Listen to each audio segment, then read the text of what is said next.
Okay, let me read first of all our disclaimer. Pursuant to Governor Baker's March 12, 2020 order suspending certain provisions of the open meeting law, General Law, Chapter 30A, Section 18, and the Governor's March 15, 2020 order imposing strict limitation on the number of people that may gather in one place, this meeting of the North Andover Board of Selectmen will be conducted by a remote participation to the greatest extent possible. Specific information and the general guidelines for remote participation by members of the public and/or parties with a right and/or requirement to attend this meeting can be found on the town's website at www.northandoverma.gov. For this meeting, members of the public who wish to watch the meeting may do so on their television by tuning to Comcast Channel 8 or Verizon Channel 26 or online at www.northandovercam.org. No in-person attendance of members of the public will be permitted, but every effort will be made to ensure that the public can adequately access the proceedings in real time via technological means. In the event that we are unable to do so, despite best efforts, we will post on the Town of North Andover website an audio or video recording transcript or other comprehensive record of proceedings as soon as possible after the meeting. Okay, so I'd like to call to order a meeting of the Board of Selectmen and Licensing Commissioners for Monday, June 1st, 2020. First order of business is public comment. Laurie, have we received any public comment for tonight's meeting? No, just it's attached to the agenda. The only public comment was the information on the flag request. Okay, thank you. Okay, so next on the agenda is the approval of the minutes from May 19th, 2020. Move that the Board of Selectmen approve the open session minutes of May 19th, 2020 as written. Okay, second. We have a motion and a second. Okay, we're going to go in alphabetical order as listed on, well, I guess as the way I usually go is as listed on the header of the agenda. So we'll start with Rosemary Smedili. Rosemary Smedili, aye. Phil DiColagero, aye. Chris Nobley, aye. Oh, sorry, Regina Keene, aye. I couldn't find my mute button. Keep it up, Selectman Keenan. We're not going to have you around much longer. Okay, so that is a unanimous vote for the acceptance of the minutes from May 19th. Okay, consent items. Chief Gray has requested a surplus a vehicle. Let me see. I don't have that in front of me. Sorry, I don't have that in front of me, but let me just pull that up.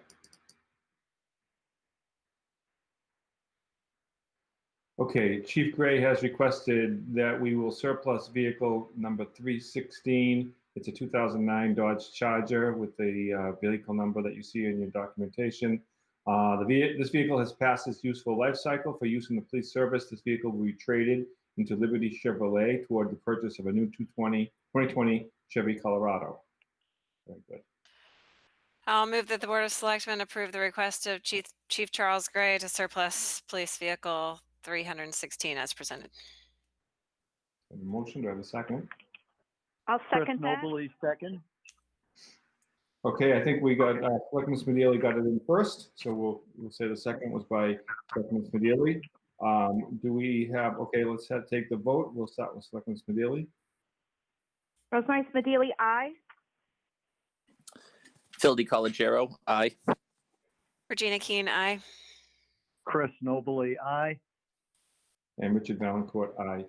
I do think I forgot to vote myself on the approval of the minutes, and I believe I don't think I did, but if I didn't, I am a yes on the approval of the minutes, just for the record. Okay, so that vehicle is surplus. Okay, we're going to move to new business, and as I said earlier, I am going to take out of order. I'm going to move to consent to new business item E, which is the request of Chief William McCarthy to increase ambulance billing rates. Chief McCarthy, would you like to speak to this item? Mr. Chair, I'm actually going to do the presentation, and Chief McCarthy and Jeff are my backup here. So I'm going to go ahead and share my screen if that is okay with you. Okay, absolutely. Thank you.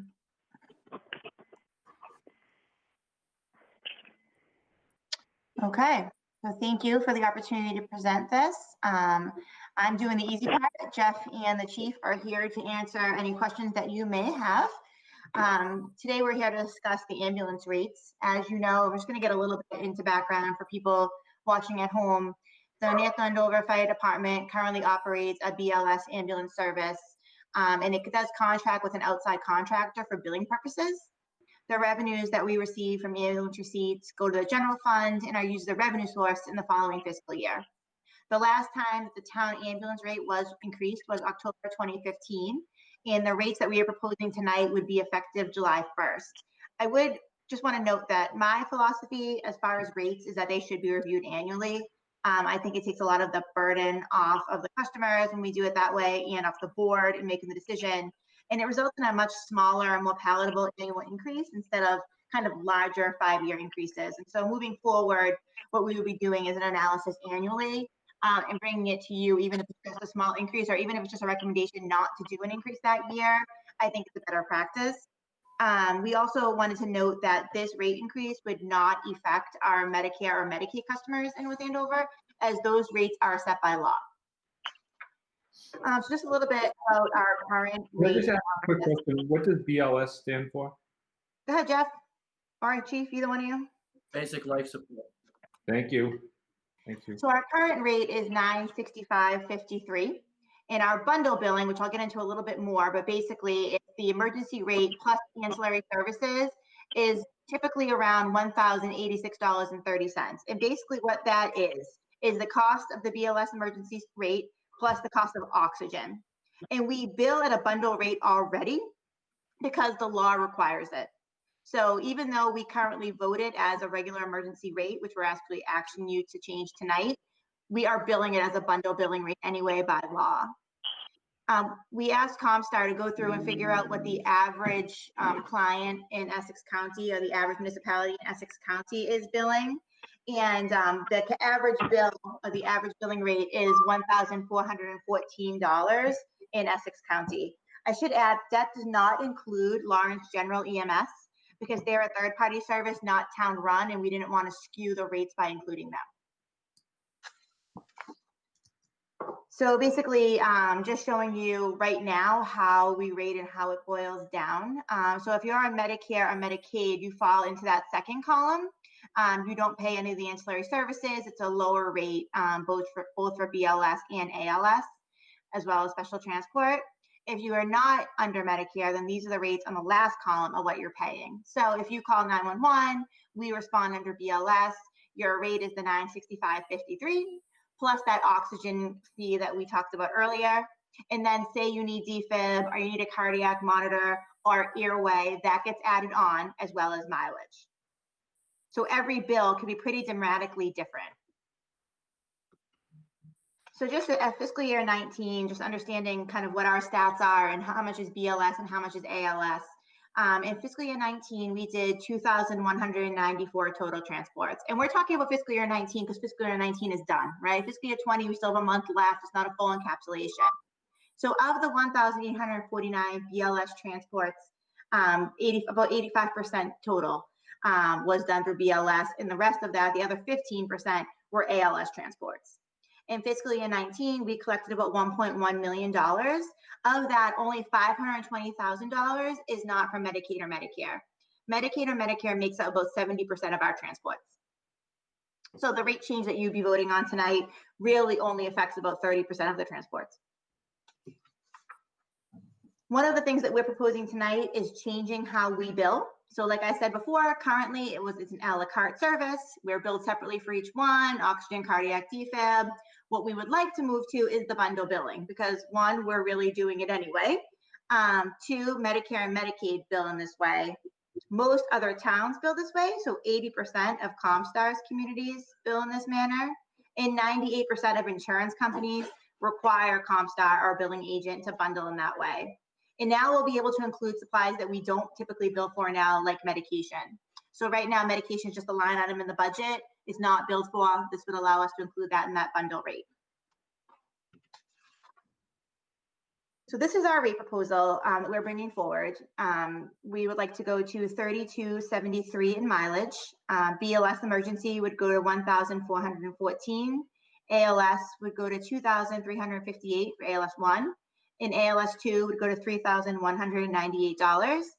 This increase in BLS alone, and this again would only affect that 30% of customers, would bring in $140,000 in additional revenue in fiscal year 21 based on the fiscal year 19 analysis.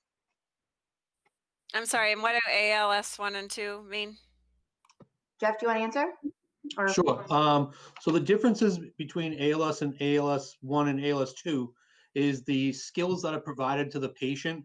So ALS 1 is when there is one or more interventions at an ALS level, where ALS 2 is when there are 2 to 3 advanced life support levels or skills. So that might be what we call cardioversion. If someone is in a rhythm called ventricular tachycardia, if they had to do endotracheal intubation, it's where they would secure someone's airway by putting a tube down their throat and we would take over breathing for them.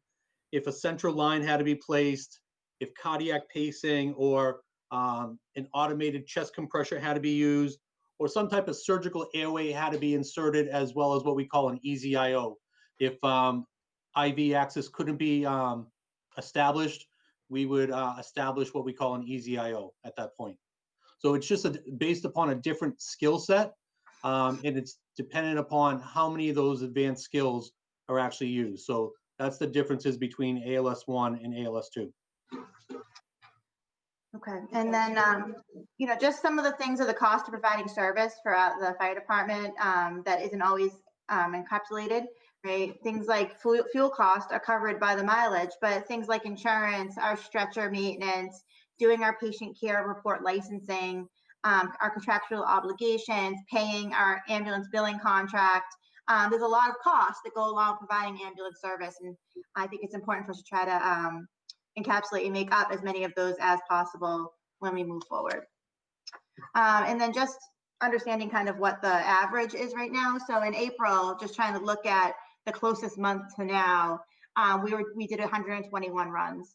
And the average BLS transport rate in April was 1,092.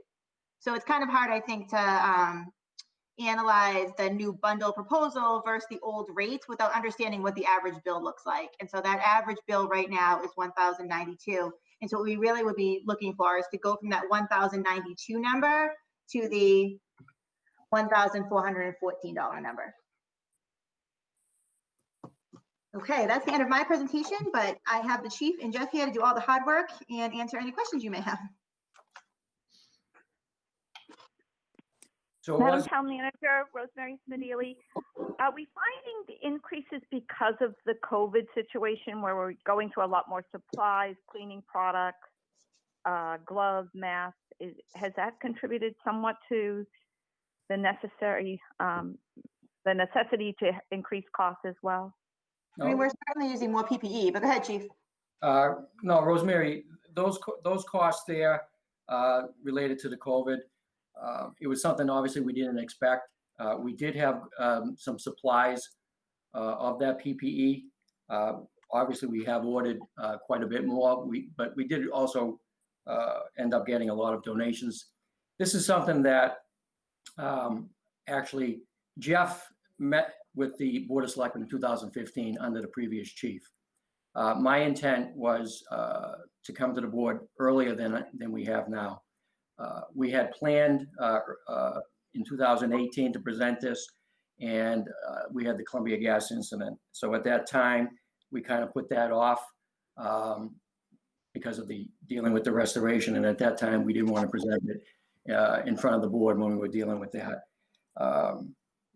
So planning on getting in front of you at the board again, and then the previous town manager, Mr. Mela, was leaving. And so at that point, we were waiting for the new town manager be hired. And once the town manager was hired and I had the opportunity to meet with her, this is one of the first things that we discussed, the need to get in front of the board and discuss the ambulance billing rates. So there was a delay. I do agree with the town manager that it should be a yearly thing coming to the board, again, for a slight increase, or at least to discuss it on whether there needs to be an increase. So Jeff and I made contact with our billing company, Comstar, and we received all the data from them. We asked if they could provide us with not only the Essex County average of the communities that are in the Essex County, but as well as they gave us the top 50. We felt that we wanted to present to the town manager and to the Board of Selectmen. Our recommendation would be to come in at the average of the Essex County communities. I think over that 5-year period, this is where we would have been.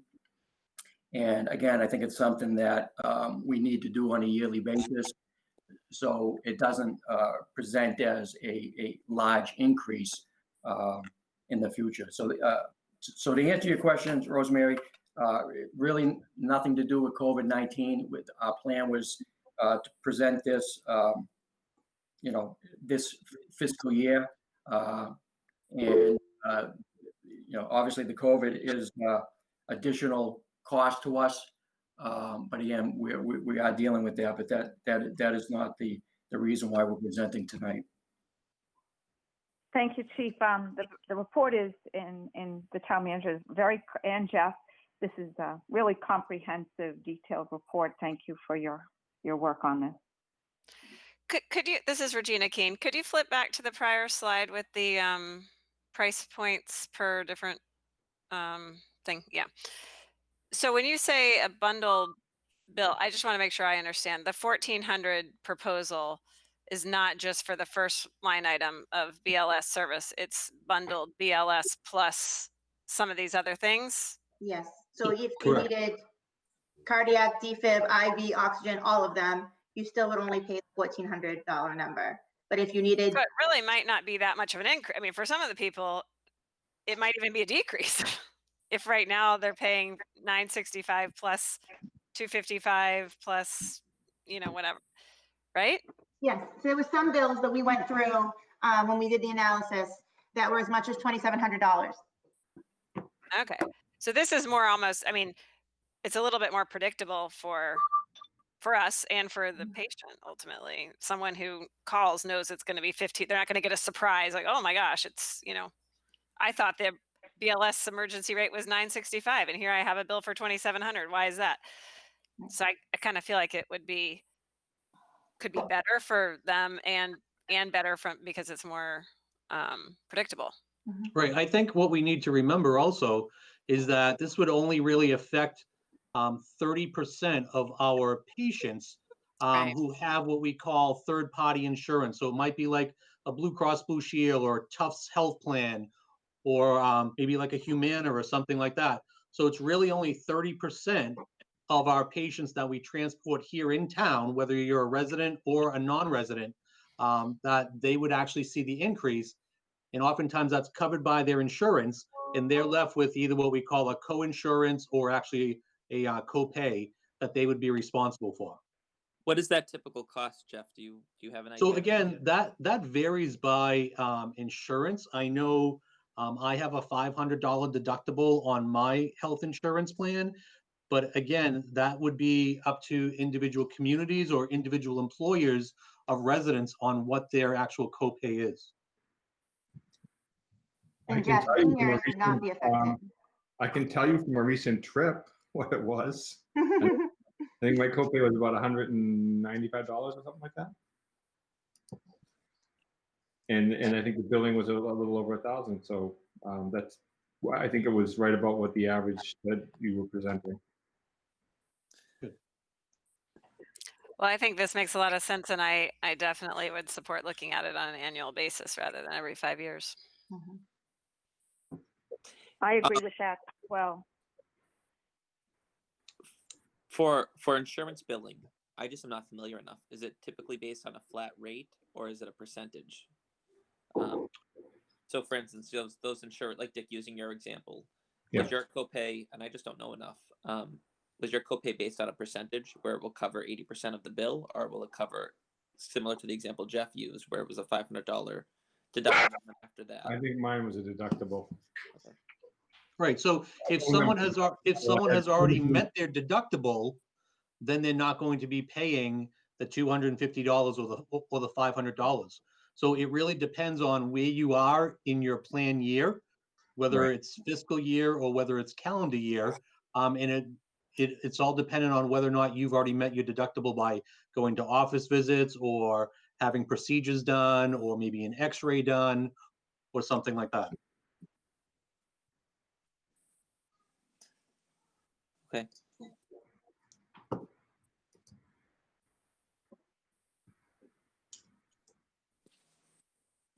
Okay, so any other questions for the chief, for Jeff, or the town manager?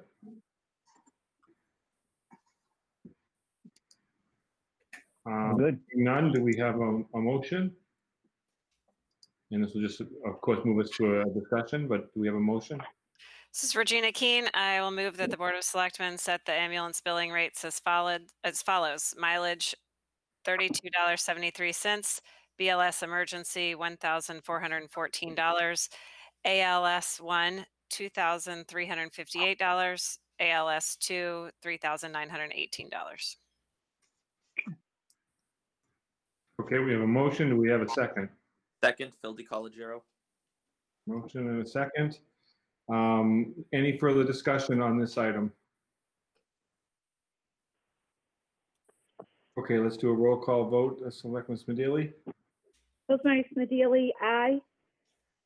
Phil DiColigiero, aye. Regina Keene, aye. Chris Nobley, aye. Richard Valencourt, aye. Okay, well, thank you very much, Jeff and Bill, and thank you for, attending to this, and we really appreciate it. Yeah, if I may, Thank you for taking us out of order. if I may, Mr. Chairman, I just want to, obviously thank both the town manager and Jeff DeShane.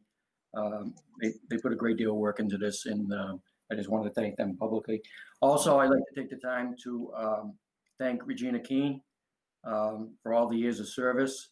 She's always been a great supporter of public safety. I want to thank you for all your time here in the board. I know it takes a lot of time, and we do appreciate everything you've done for the town. And good luck in everything you pursue. But again, I just wanted to say thank you for hard work. Thank you so much. I appreciate it. It was a pleasure working with you. Thank you. Thank you. Thank you. Okay. So I'm going to move back to under new business, item A, the appointment of Patrick Scanlon as the town physician. Madam Town Manager, do you want to speak to this one? As you know, Dr. McMillan unfortunately has moved to New Hampshire and can no longer serve as our town physician, sadly. We will miss him. He's been really a great guiding light during the entire COVID-19 pandemic, and I can't thank him enough for all of his diligence and time. Thankfully, one of our board members, Patrick Scanlon, has agreed to step up to the town physician position. And so this is his appointment tonight. We do have one opening on the Board of Health now, with Frank stepping down. We've received some resumes, but I encourage people to please submit their resume for that position. Thank you, Mr. Chair. Thank you. Okay, well, we're very fortunate to have another physician stepping right into this role and not having to go out and do a search. And we've had one on the board, so this is really fantastic. And you're right, we want to thank Dr. McMillan. He's done a fantastic job, and especially over the last few months with COVID-19, but even prior to that, providing guidance along the way and along with the Board of Health. So thank you, Dr. McMillan, for your time and your service here, and good luck in your new adventures in New Hampshire. So with that said, do we have a motion? Mr. Chair, I move the appointment of Dr. Patrick Scanlon as the town physician.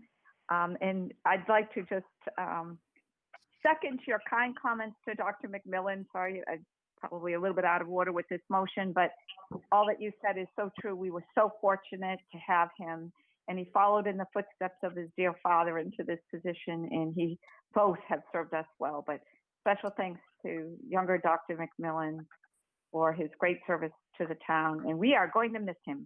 But again, so I'll go back and say I move the appointment of Dr. Patrick Scanlon as the town physician. And that'll be effective July 1st, 2020. Would you accept that as a friendly amendment to your motion? Thank you. Thank you. Phil DiColigiero, second. We have a motion and a second. Any further discussion? Okay, we'll do a roll call vote. Rosemary Smedili, aye. Phil DiColigiero, aye. Regina Keen, aye. Chris Nobley, aye. And Richard Valancourt is a yes. All right. Okay, next we have before us a memorandum of understanding between the Board of Selectmen and the school committee. And it's really a document that is providing some guidance on what might happen if we hit a worst case scenario based on the current pandemic situation. I'm going to turn it over to the town manager, who can speak much more eloquently on this than I can. Not true. Thank you, Mr. Chair. And so this document, as you know, we've been discussing this, feels like months, probably hasn't been, but it feels like months, and kind of talking about how we would deal with any potential budget deficits in fiscal year 21. And you've all heard my spiel about how well insulated we are and how we are confident about our fiscal year 21 revenues, but we want to be ready because this is an ever-changing climate and the economics of the town could change as well. So we've been working with Superintendent Gilligan, Assistant Superintendent Maley, the chair of our board, as well as the chair of the school committee on this language. And I think that it encompasses everything that possibly could happen. But basically what this does is it kind of explains where we are in the world today. And the fact that due to the pandemic, we could have a significant decrease in revenue or a significant increase in COVID-19 related costs, or both. And that we want to plan for those in a fiscally prudent manner. And I will add that the Finance Committee, if you've read the final warrant, said in their Finance Committee report that they would need this MOU in place in order to recommend the budget in its current form. So what this goes on to do is it talks about what we will do as a community in order to anticipate any budget deficits. And so we determined that we would delay implementation of any new initiatives that do not generate a cost savings or are not mandated by law. So if we have, for instance, a new position that we could fill that would then save money either in contracted services or special ed, obviously we would move forward with that. But we would wait on filling other positions or making promotions or purchasing new items in order to until the end of the first quarter, when we could really do a full analysis of what our revenues look like. And remember, at the end of the first quarter, which is around September, we'll have gotten our first tax bills in, which will be very telling as things move forward. We agree in the document to analyze the revenues through the first quarter and make budgetary decisions based on that revenue analysis. Lynn will complete a monthly revenue analysis and it will be reviewed by Jim Maley. The quarterly revenue analysis will be completed by Lynn and then reviewed by the Revenue Fixed Cost Committee. So obviously this is a different use than we usually have the Revenue Fixed Cost Committee do. But since it really is about revenues, I think it's a very purposeful use of them, and I think it will be very helpful. And then they will submit their findings to the Selectmen and the school committee. And of course, as we all know, if there is a budget shortfall, losing my voice here. Allergies, don't worry. If there is a budget shortfall, we have to address that budget shortfall prior to setting the tax rate. So DOR will not certify our tax rate if we can't show the revenue percentages are where they should be before the tax rate is set, typically around November. And so the document then sets out how we would address any budget shortfalls. And so we would start by reducing 10% from the finance reserve account. And the finance reserve account is the new account this year. that we set up to offset any potential deficits. If you remember correctly, it used to sit into the health insurance line item, and now in the interest of being more transparent, we've moved into this new account, and the 10% would be about $160,000. Second, we would reduce the operating capital, which is around $500,000. Third, we would go through all of the shared services and see if there's any reductions we could make from there. So shared services is really all of our insurance, IT, facilities, those types of things. Fourth, we'd make any changes, any reductions we can from health insurance. Remember, if we haven't gone ahead and filled those 11 positions, there certainly will be a health insurance savings there. And sometimes we have people go on and off the health insurance during the year, so we could track that. And finally, we would address any additional deficit by allocating the percentages to the town and the school in concert with their percentage allocations of the budget. And then we pledge to continue to look for cost savings during the year and working collaboratively to bridge gaps, which we do now. So I have no doubt that we will continue to operate in that way. And then we have a kind of a new section where we talk about the fact that we also understand that we're going to have additional costs due to COVID-19, and that we will seek reimbursement for those through the CARES Act and other grants and FEMA. But if there are some that are non-reimbursable, if we apply and we are denied, we now have set out a metric on how we would fund those. And so first, we would go to that finance reserve account, which typically we would use for things like snow and ice deficit, special education deficit, but would be a funding source for any potential revenue issues or any new costs that we were not able to budget for, because obviously when we created this budget, COVID-19 was a speck in our eyes. And then we would go for any additional expenses after that. We would go through for a transfer from the town stabilization account at the May 2021 town meeting. And I'm sure many of you have heard me talk about how this is a very appropriate use of our stabilization account. It really is the town's rainy day fund. It's money we've been saving for an emergency. And it's very appropriate to use that for a one-time purpose, like the COVID-19 related expenses. At the end of the May 2020 town meeting, assuming that our transfer is approved, we will have $5 million in the stabilization account. Thank you, Mr. Chair. Okay, well, thank you for that recap. So I will open it up to the board for any questions.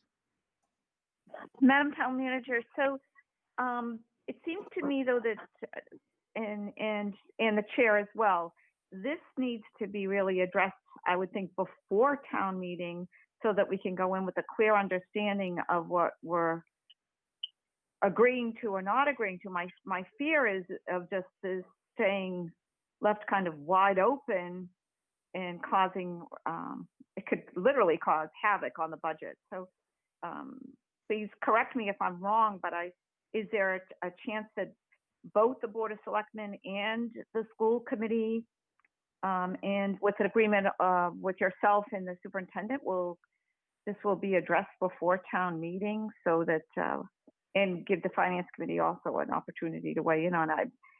We're sort of running out of time here. I think it would. Please comment. I think you're 100% correct. It is something that needs to be in place by town meeting. The finance committee did say that they would not move forward with the recommending of the budget if it's not in place. And additionally, I think I have said in multiple venues that without this MOU in place, I would be rather uncomfortable with the budget in its current form. Because, you know, if we don't have these safeguards in place, if we don't know what our plan is moving forward, it would be very difficult if we did see a revenue cut, for instance, if local aid is cut. And we won't know that until well after town meeting.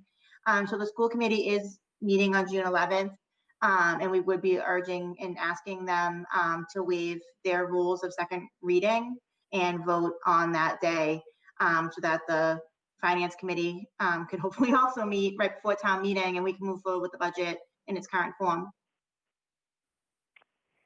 Yeah, I hope that they will.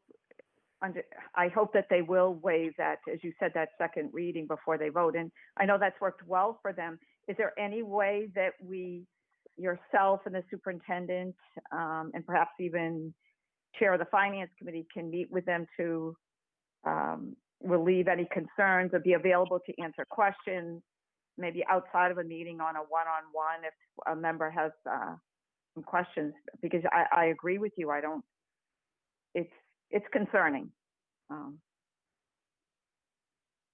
So the chairman, Valencourt, and I did meet with the chairman of the school committee on Friday. I think it was Friday, to discuss these issues. And it did sound to me like they did plan, and Mr. Chair, you can correct me if I'm wrong, they did plan to try to take action.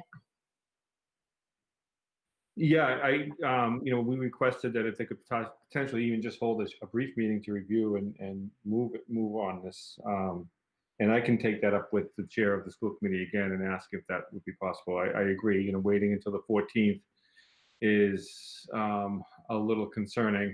Or when is when is their actual next meeting? Is it the 11th? 11th? Thursday, the 11th. Yeah. 11th, and even that's 5 days before town meeting, so that's a bit concerning. So I can reach out to the chair of the school committee again and see if there's a potential that they could have a short meeting to maybe review this and give their approval on it so we can move it ahead. In that meeting on Friday, did you get some input from them that you were able to incorporate in the version that we have attached? We did. If you look at the version you have attached, you'll see some yellow highlighting and some orange highlighting.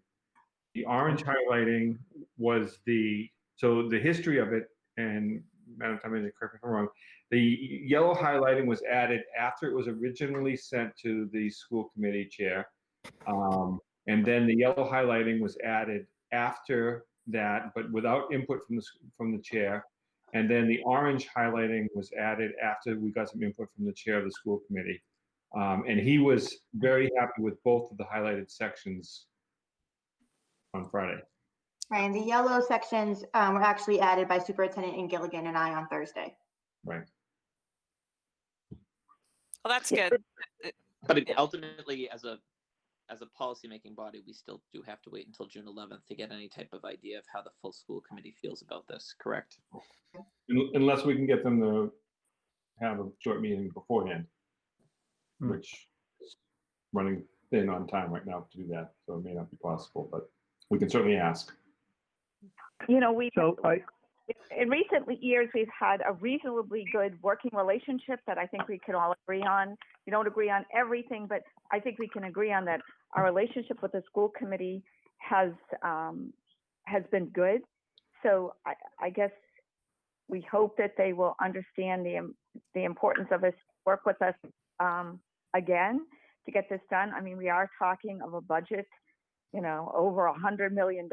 So perhaps another meeting to review this and not have to worry about the second reading to take a vote would certainly be appreciated, I think, not only by our board, the finance committee, but the general public. I agree. I think you hit the nail on the head that we have a good working relationship. We're all elected volunteers, or appointed, because I think Selectman Neely, you just mentioned the finance committee, and I know they, as 9 community volunteers, have worked diligently to try and make sure that we try and prepare for the absolute worst, while hoping for the absolute best. And right now, with the unprecedented nature of all of this, I think we'd be wrong not to entertain the worst case scenario. So I appreciate the town manager and her work with the superintendent and assistant superintendent. And I call out to the finance committee and especially their chairwoman, who I think they've gone over and above this cycle. I mean, certainly not typical of the finance committees of the past several years with how deep they've dove in to try to make sure that we're in the right spot moving forward as we hopefully approve a consensus budget. So thank you, Madam Town Manager, for doing this. I would also add that, little shades of when we were in 2007, 2008, and kind of navigating our way through, a different driver, but certainly a lot of impacts on the budget. A couple of things that, are flowing through this. One is that the CARES Act provides some funding to us that, just like in the SFSF back in 2007, 2008, helped us offset some costs. So there are some vehicles out there that could potentially help us from the revenue side. But more importantly, I think overall, it's seeing that there is a structure, a protocol, a process in place, which gives us the ability to adjust as the situation comes up rather than just hitting it with hard numbers, because we don't really know what the needs will be. We really don't know where the shortcomings will be and where the priorities are going to be. And so what I really appreciate about this is that there are several levels of kind of belts and suspenders or safety steps before we really get into something that impacts the scope of our services and the people that are working so hard in our community. And that I think is particularly really stands out to any experience that I've seen us manage a budget crisis over the last 10, 12 years. So tremendous job, Finance Committee and Town Manager and our Chair, Mr. Valencourt, thank you. So this is Regina. I guess my couple of comments would be, I was going into this thinking about what might be the future. And when I think about the revenues side of the equation, it feels less uncertain because of the fact that we are primarily a residential, community, and so many of our residences have their taxes go to escrow. So those don't feel as in jeopardy. Conversely, the cost side to me feels very unknown. Like we have no idea what the requirements might be for schools in the fall, for example, and what kinds of costs might come from that. So for me, the addition of the orange text, which I'm guessing if that came from the meeting with the chair of the school committee was his concern as well, makes me feel a lot more comfortable because it gives us a bigger bucket to tap into, if you will, to address those costs that might be very high. In terms of if something's not covered by the CARES Act, that we can then, go into the town stabilization funds. So I was very happy to see that. And I think that lays out a very good framework for us. So I'm happy with the MOU at this point. Okay, well, yes, and I agree. I mean, that was, through conversations we had back and forth with the chair of the school committee and us, and we came to that common language, and it was acceptable to all parties. And we really would leverage whatever we can from the CARES Act for those additional expenses that would be driven by COVID-19. So that was a key element adding to this document to get agreement. So thank you for recognizing that. Any other comments? How about if we have a motion then? Move that the Board of Selectmen approve the Memorandum of Understanding as presented. Chris Nobley here. Rosemary Smedili, second. Here we have a motion and a second. Any further discussion? Mr. Ecology, you look like you have something on your mind, no? You good? No. Okay. All right, let's do a roll call vote. Selectman Smedili? Rosemary Smedili, aye. Phil DiColigiero, aye. Regina Keen, aye. Chris Nobley, aye. Richard Valencourt, I'm a yes. So that is unanimous. And again, would like to thank the town manager, superintendent of schools, finance director, and assistant superintendent of schools for all the hard work that they put into putting this together and getting it this far. So thank you very much. Thank you for your support. Okay, so next on the agenda, we have a discussion on a flag policy. So as we all know, there's been a request made to fly a flag on one of our poles at the Common. And, as we started to review how we would be able to do that, we realized that we really don't have a policy on flying flags other than the US flag, the state flag, the town flag, and the POW flag. So we thought it would be a good idea to put a policy in place to give us some guidelines on what we can do and how we can respond if a request like this comes up. And there's some not major, but there's some concerns that we had, upon what type of flags we would be willing to fly on our town property. So we asked the town attorney to research some of the other surrounding towns, neighboring towns, and even some of the larger cities to find out how they approach a policy for hanging or flying a flag. So what we have before us is a draft of a policy, a couple different options for us to discuss. And so, I'd like to just open that up if everyone had a chance to kind of read through that and collect some comments and see what we want to move with this. And I guess I will again turn it over to the town manager if you've got anything to add, or the town attorney. Thank you, Mr. Chair. I would say that I think it's always good to have protocols and procedures in place when you're dealing with any type of request to use town property. And so I think having a policy is a great idea, and I'm glad that you advocated for it. Attorney Egan did all of the work on this, so I would love to turn it over to her if that pleases you. Absolutely. Good evening, board members. This is Suzanne Egan. I think I would agree with the town manager that it is always a good idea for the board or the town to have in place a policy which you can rely on when you're faced with decisions to be made, particularly with regard to any issues that may require a lot of discretion of the town. So what I can run through sort of the memo for you to give you an idea of the process that I went through, if that is something that you would like. Sure. That makes sense? Okay. So I looked at a number of different municipalities as to what they did. And there's a big range. So the first and the major, municipality that we deal with in Massachusetts is the city of Boston. And Boston has always used, or not always, but uses their flagpole and their guest flag flying policy in order to express, essentially put out a government message, whether it's something that is consistent with their Boston's policies and procedures and their mission. So that's the first one in the memo, and that is option one.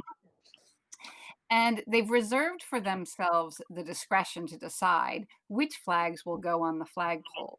And the courts have looked at this policy and they have determined that this is not opening up a flagpole for First Amendment free speech, where then we have to have concerns that everybody can, the town is required or the city is required to fly any flag that is from any group that asks for their flag to be flown. Because what this is, what the use of the flagpole is for government speech, which sets it aside from any First Amendment concerns, because it's the same. You could look at it very similar to when the town posts something on their webpage or they put it on their bulletin board. It is the town speaking. And that policy and also the town of Randolph has adopted a policy very similar to it. And that policy requires an application. It limits the applicants to charitable organizations or nonprofits or residents. That's particularly to the town of Randolph. And it has the policy of saying that there can be no flags that are inappropriate, offensive, or support discrimination, prejudicial, no religious flags, and no political movements. The third thing that it does is that it requires that that any type of flag raising ceremony be open to all members of the public, no discrimination from the group or any type of ceremony associated with raising the flag. The flags have to be raised within normal business hours.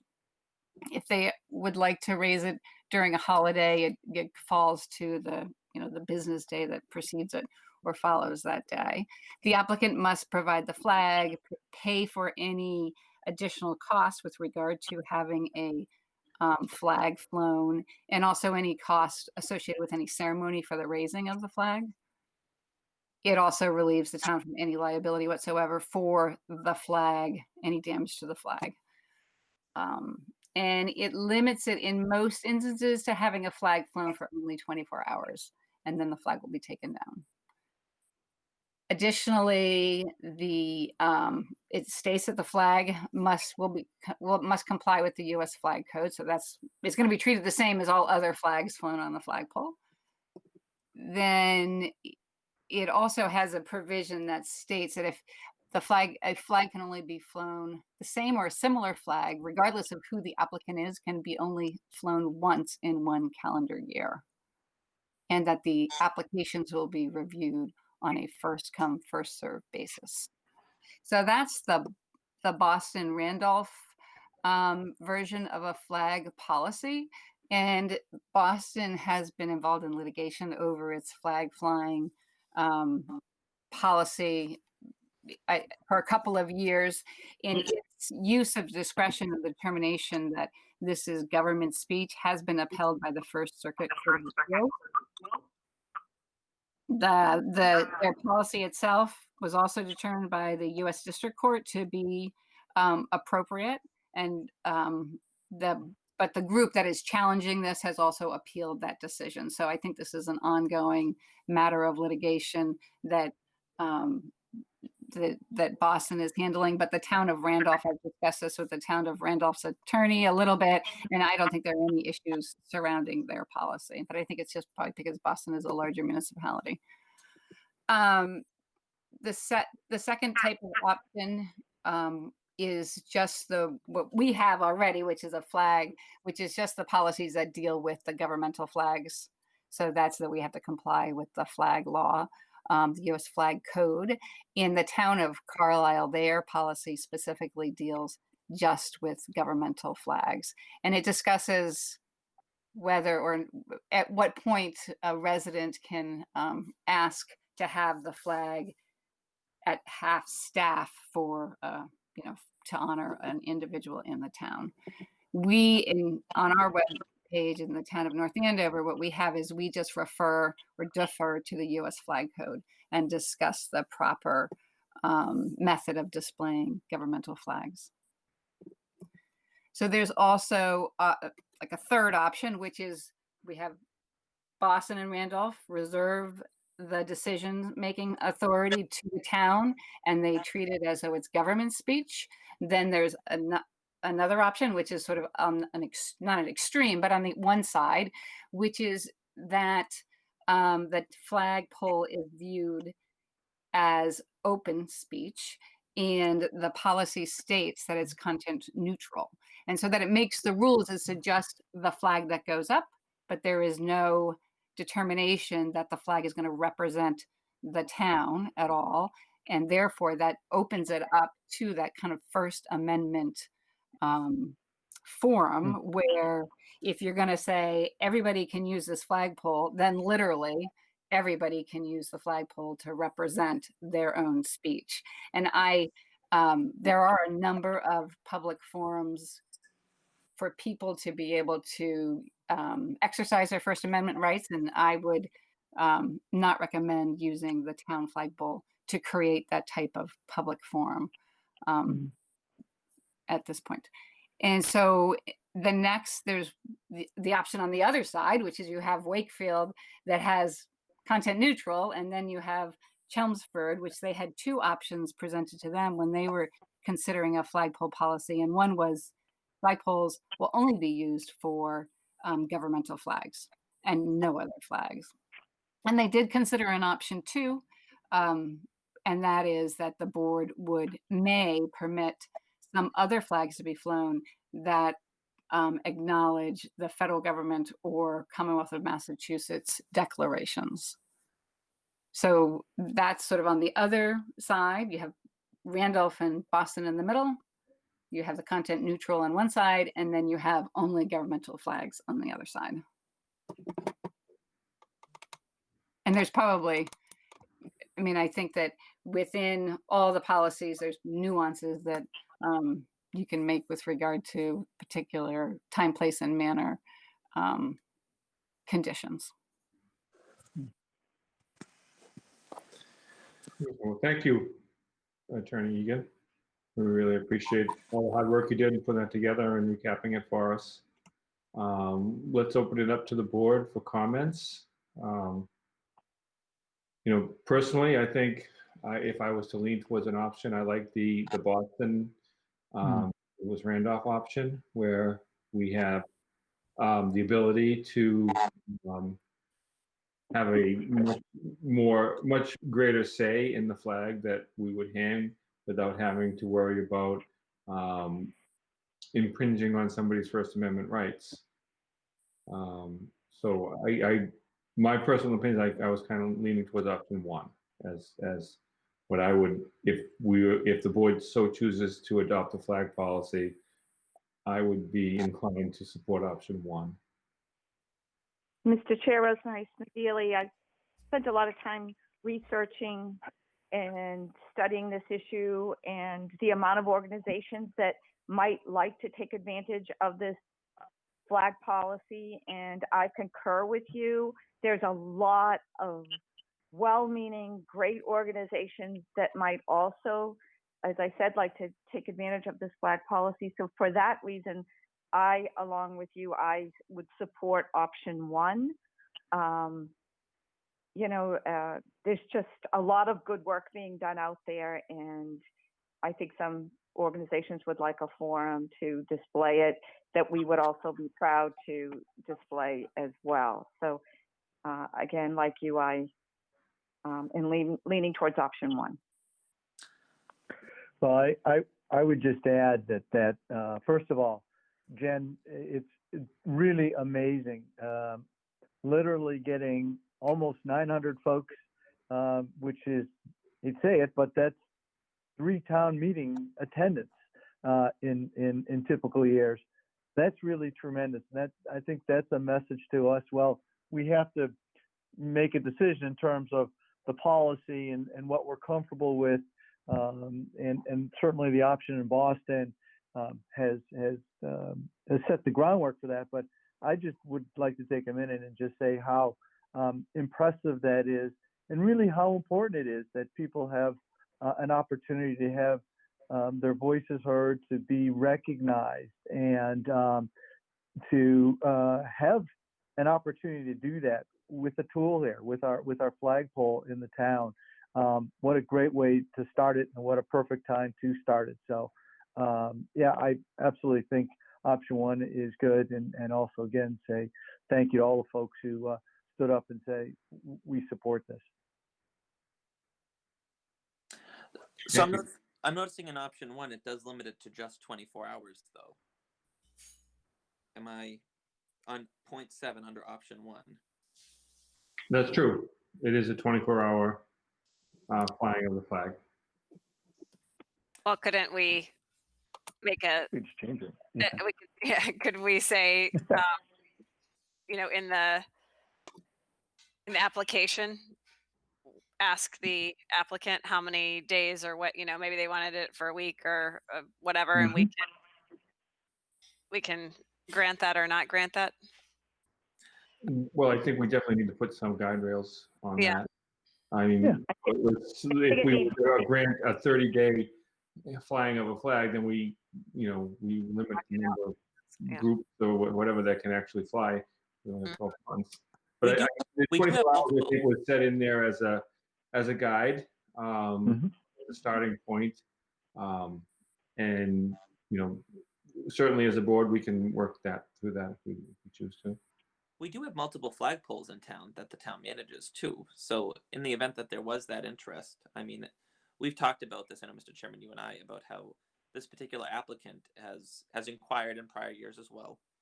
And no one else, with the exception of, I think, my first year on the Board of Selectmen, has anyone ever reached out and asked about putting up an alternative or an additional flag on a post.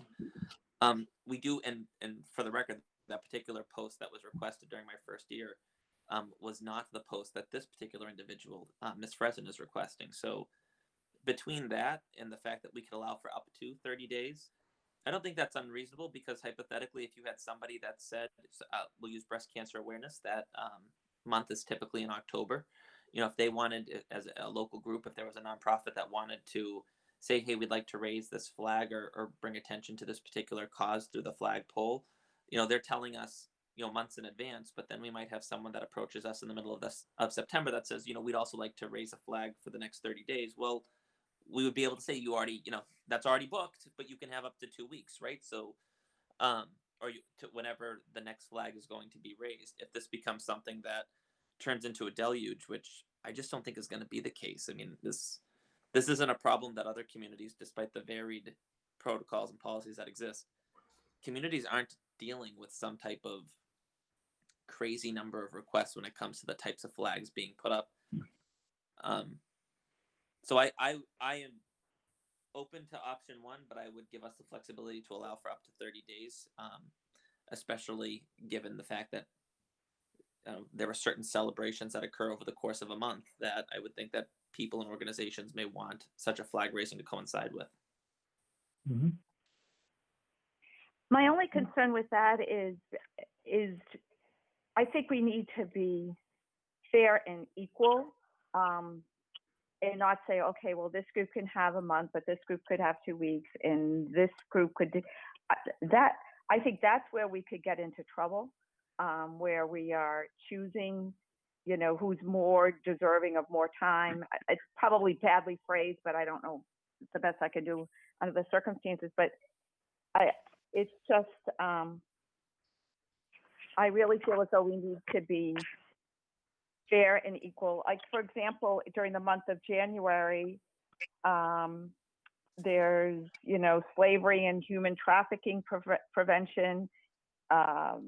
There's, as well as a couple other things. In February, we have Black History Month, and we have the American Heart Association and others. I mean, it's just, if you went through, as I did, all the different organizations that are extremely worthy of putting some sunlight on their organization or their group or their beliefs that are, of course, not religious. I think we all agree to that. I think that you will find that September has a lot, and this was just me doing a quick look, that I am concerned that I think we need to be fair and equal, and I think starting off with, the 24 hours is probably the most prudent thing to do. I would really be uncomfortable giving different groups different amounts of time. It's sort of, I'm uncomfortable with that. I don't want to be misunderstood. That's if there's a request. Again, using the example of Breast Cancer Awareness Month, which comes up in October. If somebody were to come to us our next meeting, which is still in June, and ask us for Breast Cancer Awareness Month to have a certain flag or emblem raised from our flagpole, and then a second group were to come to us in September and then ask for 30 days, the reality is that it's already been booked. Somebody already came, they asked for approval. It's no different than when an event is held on the common. And we try to work with people all the time. And I think that, again, a lot of times we try to, and it's right for us to do this, to sniff out every type of possible scenario. I just think that these aren't scenarios that are, again, with 351 cities and towns in Massachusetts, we've seen the varied policies that exist. These are problems that just don't happen. And if they do, then I think we can respond accordingly. Again, we have multiple flagpoles. But if there's already a pole that, has a flag on it, then, well, there's already a flag on it. We've already approved. No different than if the common already had an event. So I agree. But the events at the common are one day. That's not always true. And that being said, what's 24 hours to 30 days? Let's say somebody wants to hold an event the exact same day as sheep shearing for whatever reason, because frankly, every single day on the calendar, especially if we're going to venture into things like autism awareness, breast cancer awareness, American Heart Association, African American or Black History Month. There are, on any given day, things that you could attribute or celebrate to a certain cause. And so if somebody has come to us ahead of time, and booked a time or booked a month, then they've done that. And it's not our decision. It's because someone applied and they got that day, or they got that month, or they got that week. But again, the instructions still say that you need to apply 3 to 4 weeks ahead of time. Well, one applied 4 weeks ahead of time, or we limit it to exact time. What if they both apply at the same time? Do you go by the hour it came in? I think when the guidelines are clear, then there can be no reason for people to think that we're picking one group over another. And I don't think any of us want to do that. We don't want to be in that position or reject one group over the other because somebody else had booked an entire month or 2 weeks or 3 weeks or whatever. I'm very concerned. I think What if we do something like, what if we meet halfway, and this might be way out of the box thinking. What if we meet halfway? What if we say we put a 2-week limit on it? We meet every 2 weeks. Yeah. And if there are no other requests, we can renew the flag to stay around the 2 weeks. Perfect. And if there's number 10 anyway says requests will be reviewed on a first come first served basis. That's what that's how everything is, in this town. And I can appreciate the possibility, but I think, Phil, you bring up a good point, which is this hasn't been an avalanche of issues, and we are a body that is deliberative. If we need to make adjustments because there's something overwhelming, maybe maybe we do that. But point of the matter is nobody else has really pressed this issue, and so I don't see why we should be why we shouldn't really open this up to folks. And listen, if we get an overwhelming response, maybe we do compromise right down. But seeing as we've only got one party that says, "Hey, I want to do this," why not? And I hope we have others. But that's a great point, Selectman Nobley. And again, we're fairly newer relative. I mean, Selectman Valancourt, 9 years. I think we talked about this only one other time, minus Miss Fresen, where this is her second request in a couple of years. Have we ever even been asked? And again, that other time, I believe it was the Armenian flag. They weren't even requesting the same flagpole that Jen Fresen's requesting. So I think, again, where we look at other communities, I don't believe that this is a problem in other places. We always have the ability, if again there is a deluge of requests, we have the option to adjust this policy to make room for more people. But as of right now, I think up to 30 days is not unreasonable. It's not. So again, we all get to have our own votes. I would be inclined to support option. I would even motion approval of option 1 as presented with an amendment to line 7 that allows for up to 30 days. I'll second that, Chris Nobley. I will just weigh in to say that I respect everything everyone has said so far, and I think that because we haven't had a huge amount of requests yet, and we are a deliberative body that can change the policy whenever we meet, I don't see any reason to not say 30 days. If we find it to be a problem, then we can always change it down to 2 weeks or something. I don't know. Excuse me, Mr. Chair, can I just jump in for 1 second? Sure. I know that you're in the middle of discussing the policy, but I just want to make sure that it's very clear as to what the policy it stands for and what the flagpole would be used for, because I know that there's a lot of discussion about all the great groups that may want to use it, but really what you're doing is you're adopting a policy. And if it is going to be adopted as written, it is deferring to the town manager to make the determination. And it does state within the town manager's discretion as to which flag will be raised. But what we're doing is we're saying that the flag, any flag that will be raised is the town's position. And so you're not opening up to any group that may be interested in putting their flag on the flagpole. But the policy is saying, this is the town, you can apply. And if your principles meet our principles and we determine that this is what we as a town either believe in or support or want to have people become aware of, then we're going to exercise our discretion and we're going to raise this flag on the flagpole. But which is different than saying, as I think somebody mentioned, the use of the town common, which is any group can come in and say, I want to use the town common and we're going to do X, Y, and Z, provided the public health and safety protocols and are complied with, then you really have to let anybody use it. But this is different. This is a flag that's going to represent the town and the town's speech, because it's similar to a website. And I just want to make sure that we all understand what the policy is doing. So I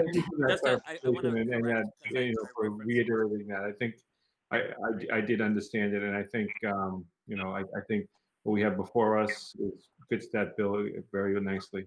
So, I mean, the next request, I should say. But go ahead. The only concern that I have, somewhat a concern that I think we should talk about too is, so what does the board feel about national or state holidays? Say, for example, Memorial Day or 4th of July. I almost feel as though those should stand alone for what they are, and guest flags should be on other days. I just think those are ones that are, again, the Memorial Day, Veterans Day, 4th of July, that they should be the flag of honor on those particular days, and not necessarily have guest flags, which I like that term actually, or that phrase, guest flags, alongside that. I think that that's what I feel. How do we feel about that? If we allow groups to have, as some are proposing, up to a month, but it falls like the 4th of July or Veterans Day or Memorial Day, which has been clearly known, especially Veterans Day, Memorial Day, for our veterans to pay the ultimate price on Memorial Day, and veterans who have stood up and said, "Send me," to protect our freedoms. That I'm a little bit concerned that that those should be reserved for those days, and guest flags should have a different opportunity. I think that's a reasonable carve out to say that only that we won't fly guest flags on those days. I would be supportive of that. Yeah, we have to clearly identify those days in the policy. I do agree with that as well. I was thinking the same thing.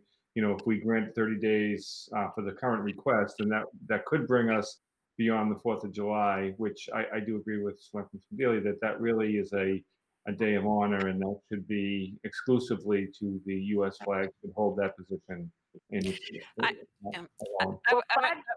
Flag Day is in June. I can't remember what day it is in June, but it is in June. June 14th. Yeah, thank you. I would raise another question, and all due respect to you, Melissa. Is this something that we want to cede to the town manager versus the Board of Selectmen voting on? Because you did make the point of this is the voice of the town. It's government, it's the government speaking. And I actually didn't want to jump ahead to Ms. Fresn's request, but the point is made very clear. She got a lot of signatures and a lot of people, residents of the town, to say this is what they want, and it's for her request. And it sort of feels like we, as a governing body, are, that's our job, to understand what the residents of the town want and be able to put forth our vote to say, yes, from my knowledge, the residents of town want this flag. So I vote that, yes, I want to do this, and make that the position of the town, so to speak. So I would have expected actually the policy to say that the Board of Selectmen would vote on it. That was one of my questions. I just didn't get around to asking why that wasn't in there. But I would like to suggest that. To my colleague, I would accept a friendly amendment to the motion that I've made to accept this policy. I'll second that.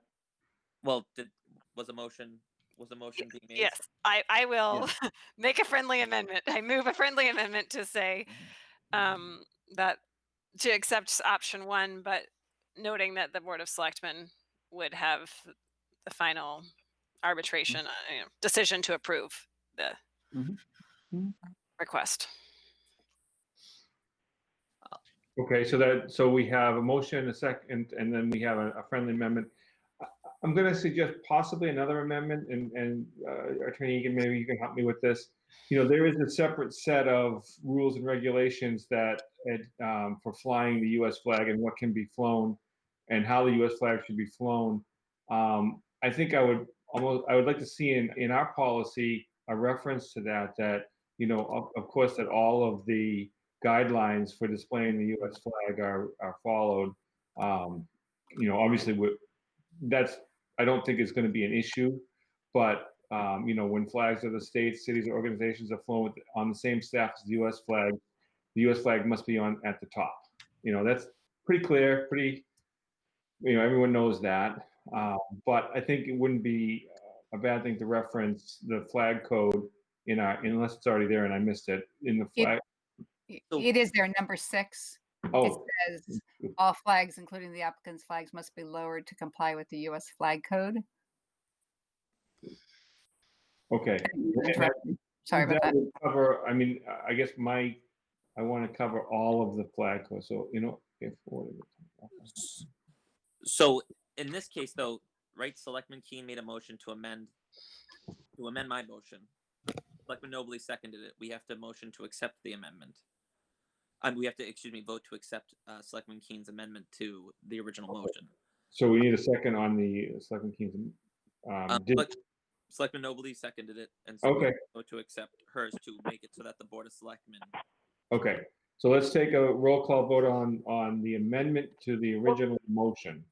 Okay, I'd like to speak to the amendment first, please, Mr. Chair, and I hope I'm speaking to the right one because it seems like we're kind of got a lot of things going. There's only one amendment. The only amendment that we have on the floor right now is that the Board of Selectmen would have the final say in the flags and changing the language in the flag policy from the town manager to the Board of Selectmen.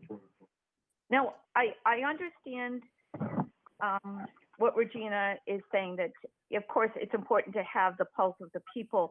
My concern is this, though, is that I think by having the town manager, it's more of a neutral arbitrator. I hate every flag decision to turn into a political event at a selectmen's meeting where one group is saying, gee, I'd like to have this month or this date or whatever, and another group. I think having someone who would listen to the people, they certainly could still come and speak at a selectmen's meeting or whatever, but I'm a little concerned of factions, especially if we move the number of days, that we'd have factions pushing for one group and factions pushing for another. And that doesn't give us a great sense of community, especially if we're allowing different groups to have different amounts of time. And I got mine in before you, or yeah, but you had it last year. I'm a little concerned that without really clear and exact rules, at least to get us started, could really turn into some hurt and divided feelings amongst the town. And frankly, none of us need that, especially lately. And all you have to do is turn on the news or read the newspaper. We need to be kind of speaking with one voice and one policy and one set of rules. I'm very uncomfortable with those who can motivate a certain group to promote one more than maybe equally worthy or even more worthy in some people's eyes. They don't have the ability to gather crowds and show up at meetings or push. I'm really concerned about that now our flag policy could become extremely controversial, and that's really not what we want. I mean, but if we're sorry, but if the point 2 says at no time shall the town display flags deemed to be inappropriate, offensive, supporting discrimination, prejudice, religious or political movements, I don't really see how what you're suggesting would happen. I mean, they're all going to be good, supportive of all, supportive of people requests. I guess I don't understand what request. Okay, for cause example, there are, causes for against. There's actually on this list that I have slavery and human trafficking. I mean, how could it's a worthy cause, and it's worthy, and they have certain months and days where that's their month or whatever, or child abuse or domestic abuse. How would anybody argue that we shouldn't fly a flag that's against domestic abuse? I mean, I guess No, what I'm saying is like, if their month is to celebrate that cause, and then we have another group and we give them a month, and then what's our response to the first or second group? Well, I got mine in first, or we have more people that support that. And like, I think in the unlikely event that happened, we would say we have a second flagpole. Let's put it on that one. Yeah, I guess the other thing I would say is I actually have a lot more belief and trust that our community will act cooperatively and this will work out well. I'm much more optimistic that this will only be a rallying opportunity for people, and that's what I see here. You know, we're discussing, you know, very small possibilities instead of looking at it and trying to send a message of let's work cooperatively across the community and see how many groups can get recognized. Let's work through it. We have an agenda here. We have a process in place. First come, first serve. We'll try and fit it in. That's part of our job. And I would be proud to be sitting in this chair and making decisions, because there are multiple people who want that. And with 2 polls and with 30 days in a month, I got to believe that this is an opportunity for us to show more people that they have an opportunity to have their voice heard. And I look at this as an opportunity for people to come together, not to be divisive. I guess I find that difficult when one group is offered much more time than another group because they got it in first, even though it was in the time frame of 4 weeks or whatever. I am concerned about it, and I'm just looking that if we have a very clear, non-discriminatory, meaning discriminatory in the amount of days, is what I'm saying. Then, so I'm confused, because I thought the amendment with discussion is who makes the final decision. Yes. On you're right. who is the flag, not the I've got council. We've already discussed it. You're right. we Thank wanted you, to- Mr. Chair. Yeah. I'm kind of lumping too much into this amendment. I just think it's easier when there's one person making the decision than as opposed to 5. But so I'll get back to the amendment. Thank you for cutting off message a little bit. Okay. So any other comments on the amendment? So we were still just discussing the amendment of changing the authority, changing, let me see, which section would it be? 7. Oh, no, sorry, 7. I'm sorry. What was it? Acting through the town manager, it's the first paragraph, the opening paragraph. Okay. So it would be changing the opening paragraph to say that it would be the Board of Selectmen as opposed to the town manager. Well, and section 1 has to be reworded a little bit, because it says the town manager will review and make decisions. So it'll just say the Board of Selectmen will review. Yeah. Okay, so that's the proposed amendment. Any further discussion on it? No. Okay, let's do a roll call vote. Selectman Smedili, how do you vote on the amendment? Only the amendment. I am voting no on the amendment, on the reasons I stated, that I think we should speak with one clear voice and equally fair to all the groups. Okay. Selectman DeCologero, how do you vote on the amendments? Selectman DeCologero, aye. Regina Keen, aye. Chris Nobley, aye. Richard Valencourt, aye. Okay, so the amendment passes 4-1. Okay, now we're back to the main motion, which is the policy with the amendments. Do we have any further discussion on the policy? And the amendment to the original amendment that we've discussed is that it would be up to 30 days.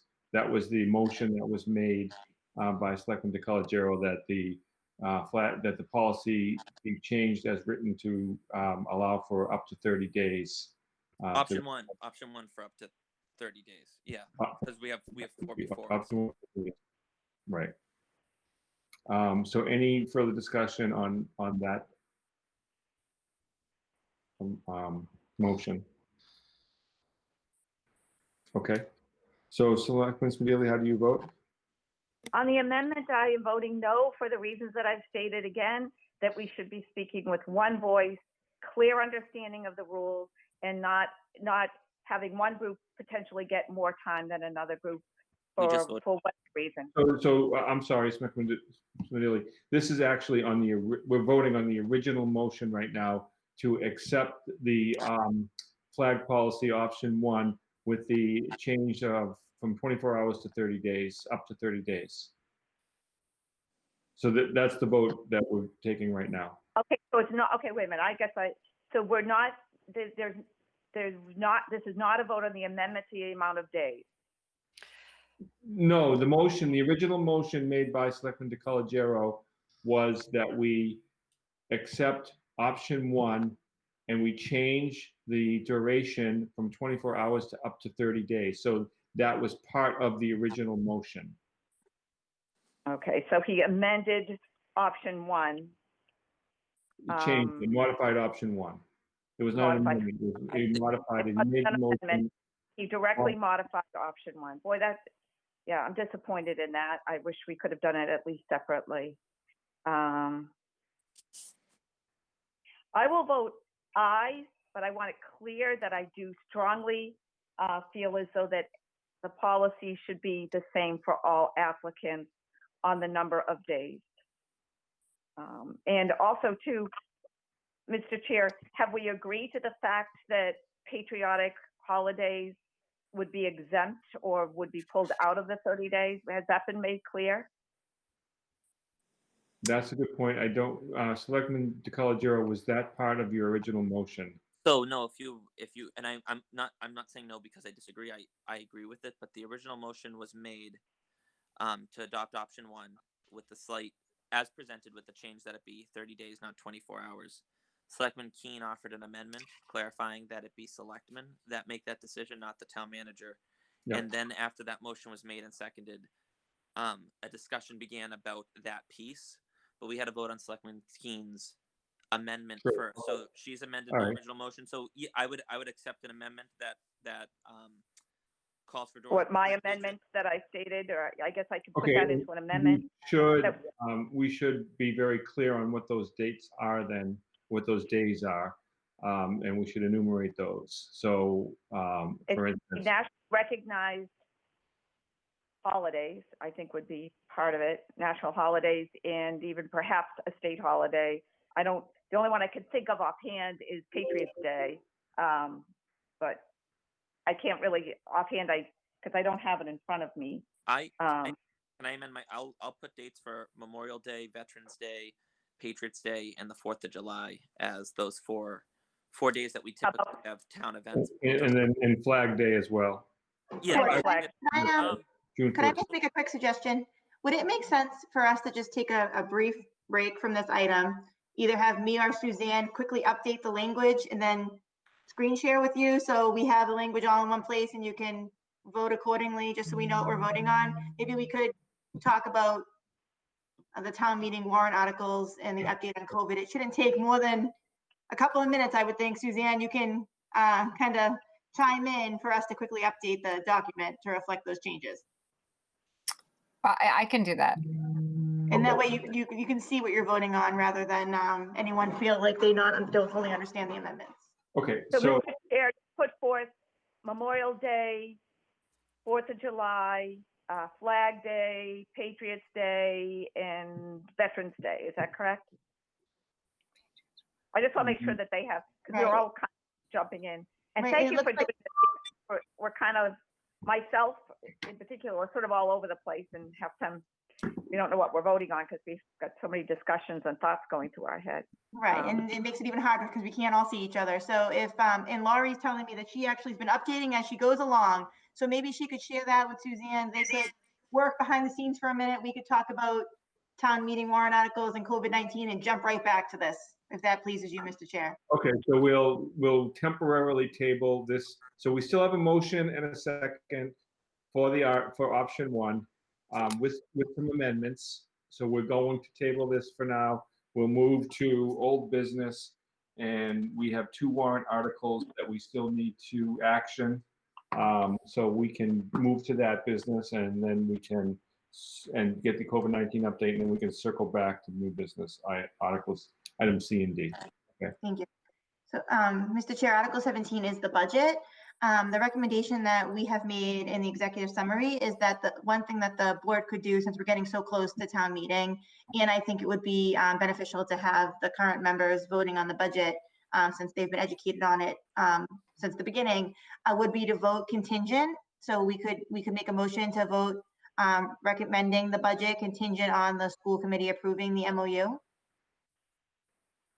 And then if they didn't, we could meet again we have a meeting scheduled for the 15th. So if they did not vote, we could always come back and revisit that recommendation. I would certainly move that as a motion. Okay, so that's moved as a motion. Do we have a second? Chris Nobley, second. Okay, we have a motion and a second.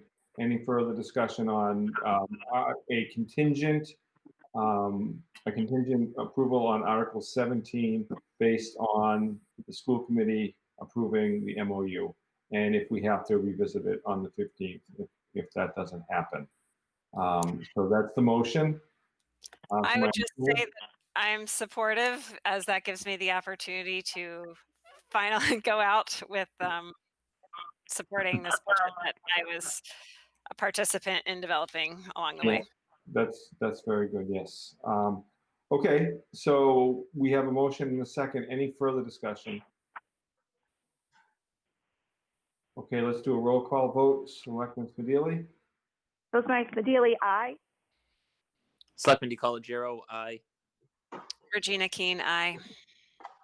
Chris Nobley, aye. And Richard Valancourt is a yes. So we have a unanimous approval of that.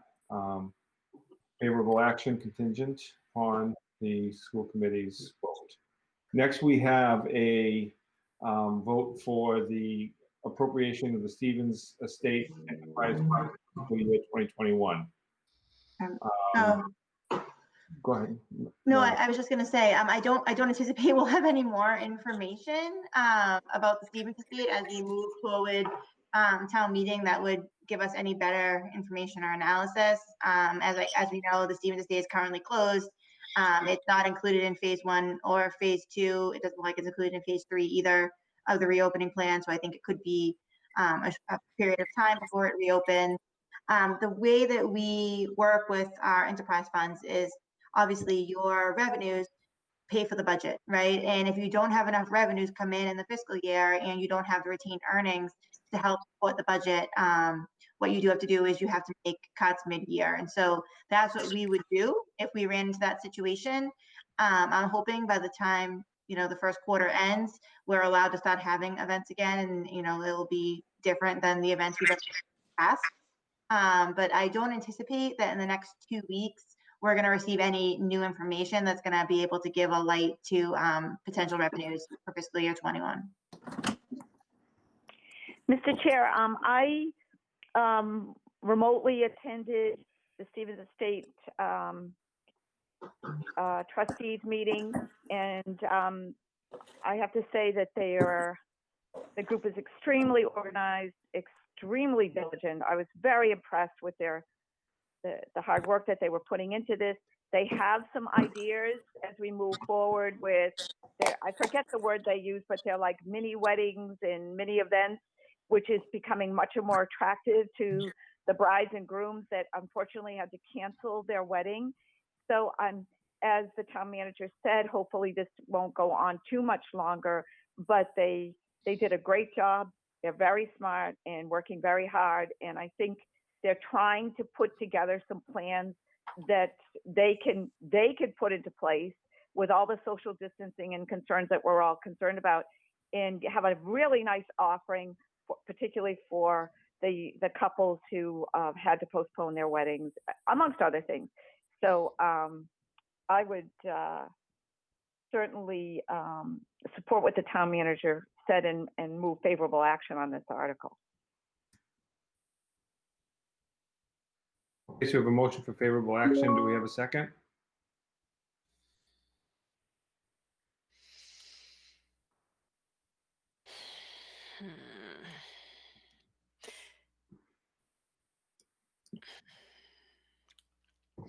Wow. Okay. I don't want my silence, Mr. Chairman. I don't want my silence to be perceived as anything other than just me trying to get my laptop to reboot and pull back up the agenda and supporting documents. So I is, guess that's why I disconnected briefly, and I'm now on my phone. So I will second for the point of discussion, just while I have up and make sure I'm voting on the correct article. Article 20. So So I I would like to understand more what you said, Town Manager Rodriguez, about if we don't have the revenues, we would have to make cuts. Like, just like our budget, and just like any enterprise fund. So the enterprise fund runs on revenues, right? It's basically the revenues pay for the costs. So the weddings that she sells, the events that they sell there pays for the cost of the estate. We do have some retained earnings that we can use to offset a deficit. But what I would say is that it's very hard, if not impossible, to really do a full revenue analysis right now because we don't know when we're going to be able to reopen. So what we do know is that people who are canceling their weddings are rescheduling them, which is great. Every wedding that's been canceled except one has rescheduled, and the one that didn't reschedule was because the person was leaving to go in the military. The MOU in no way affects the enterprise fund, right? Because it, the revenue is it's a different bucket basically. But what happens is, and I've had this happen with other enterprise funds, is as you go through the fiscal year, if the revenues are not where they're supposed to be, and this account is different than many of the other ones, right? A lot of the money for this comes in maybe at the beginning of the year, at the beginning of the fiscal year, and then there's a quiet time, and then it comes at the end of the fiscal year. So it's a little bit different than other enterprise funds. But for instance, if we had the water enterprise fund and the water enterprise fund was not collecting enough revenue to operate and did not have retained earnings to offset that deficit, then we would have to cut employees and expenses at the water plant. It's just the way the enterprise funds work. If you don't do that, two things happens. One, it's basically in the red, and it will have to come out of your tax levy in the following year. And two, DOR will not certify your enterprise fund rates because you're not showing that you can raise the appropriate amount of money. Now, what I will say is that this year is obviously an anomaly, and I don't think that DOR would have any issues with any enterprise fund, especially one like this one, being in a deficit. I've run pool enterprise funds, skating rink enterprise funds, and I suspect that a pool enterprise fund and a skating rink enterprise fund would be in the exact same boat that this enterprise fund would be in.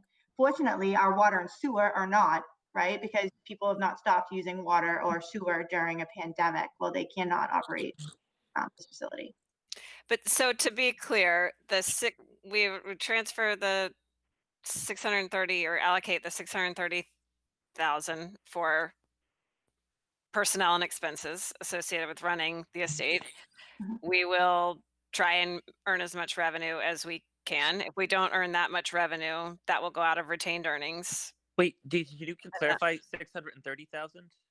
300. I mean, sorry, 360,000. I'm like dyslexic. I read the numbers backwards. Sorry about that.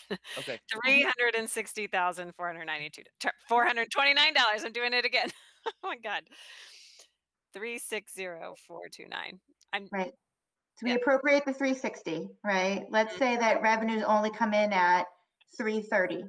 If we have $30,000 in retained earnings, we can use the retained earnings. The retained earnings are the free cash of the enterprise fund.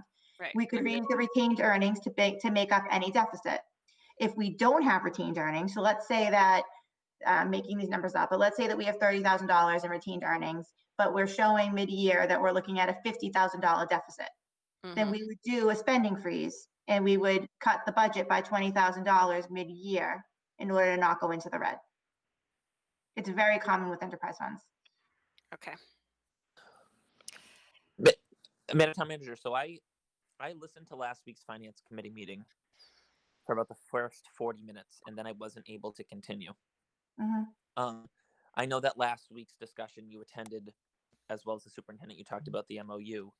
In this particular case with the Stevens estate, we discussed at our last Selectmen's meeting about the reservations that the Finance Committee had offering recommendations Mhm. until after an MOU was agreed to. Mhm. This fell under that umbrella, correct? That's how I understood their discussion, yes. But, you know, I don't think the MOU in any way affects the This Stevens enterprise estate. fund. Yeah. You know, I mean, you from a management position, despite the unprecedented nature we live in and the uniqueness of this particular enterprise fund where it's event driven and events obviously aren't happening, and our own being self-insured and having staff that work there, you still feel comfortable moving forward with this particular budget? yes, because we would make the necessary cuts mid-year in order to offset any deficit. So When you Lynn said watches this very closely. You said we would make the necessary cuts in the Stevens estate account in order to, if we weren't meeting our budget? Right. So if we weren't meeting budget, so the Stevens estate is kind of an interesting in itself, right? So as events are not happening, remember that there's certain costs that we're also not spending out of the budget.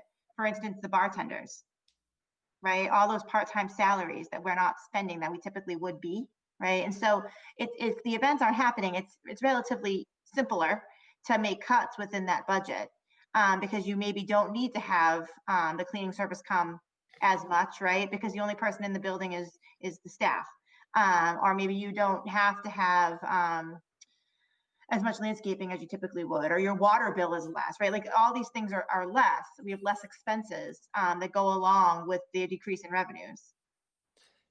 You had said earlier, I suspect I missed this, so I'm sorry if I'm making you repeat it. Yeah. But for the department request for FY21, they requested $149,000, and we ended up delivering through the finance committee. The recommended FY21 was $5,000 greater than what the department requested for personnel, and $10,000 greater for expenses overall. What does that represent? Right. So their request was actually much higher. I cut some of their request out. The $5,000 allows us to have the part-time staffer there for more hours. The reason for that is that we wanted that part-time staffer to be doing marketing. And so the thought was that if we increased her hours so that she would have more stability every week, she would be able to do a more sufficient job at marketing. And the extra $10,000 is also for marketing. And so if we can do things like advertise in the Knot, or be one of the sponsored search requests on Google, right? So right now, if you Google the Stevens estate is not the first thing that comes up. It's actually a different wedding venue. But if we sponsored it on Google, we would be the first ones that would come up, and people would click that instead. And so we'd have more traffic. Making changes to our website, participating in bridal shows, trying to better become more well-rounded. We talk about things like, should we be advertising with funeral parlors to do after funeral mails, that kind of thing. And so the thought was that this year would be a good year to invest in those type of marketing type items so that we could see what our full potential is.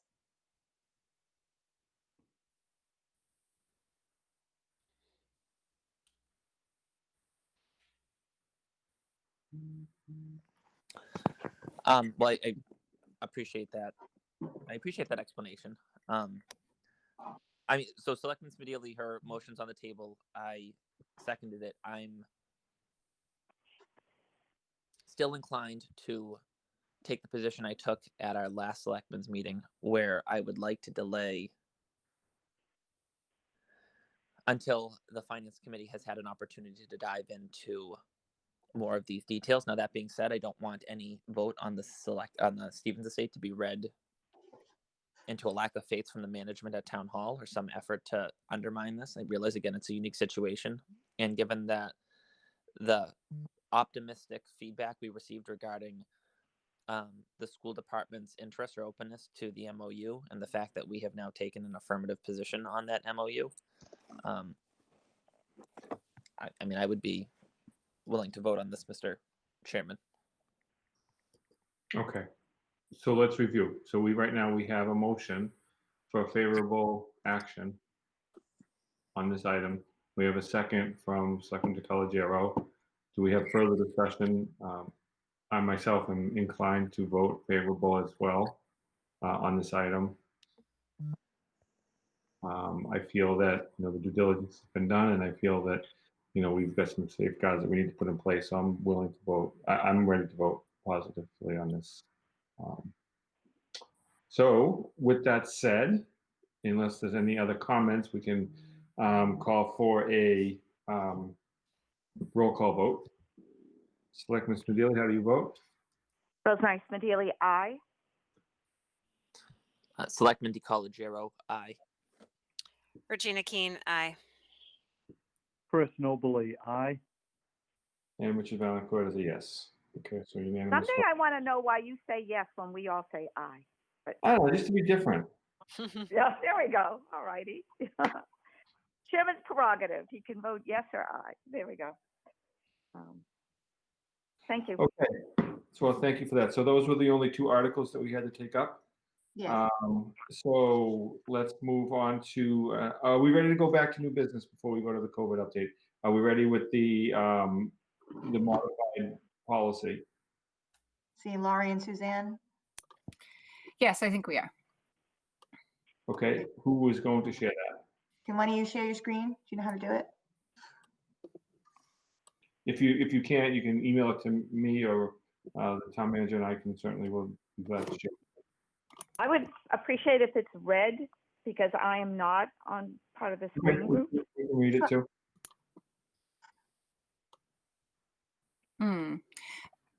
I'm sorry. So I'm not quite sure I'm going to be. If you want to email it to me, Suzanne, you can do that, and I can share it. Okay, I'll do that. Okay. That's good. Actually, if you want to just email it to the whole group, that way everyone can have it in front of them. Yeah. Yeah, that would be great if we all could get the email. Hopefully I get it. You never know. They seem to get lost in cyberspace. It's in the drive. Okay. So let me get to the drive. Hold on.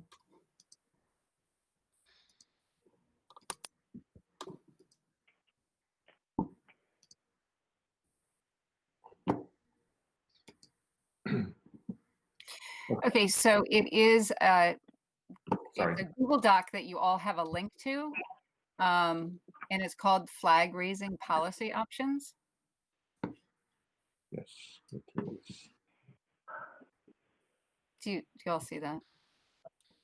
Yeah.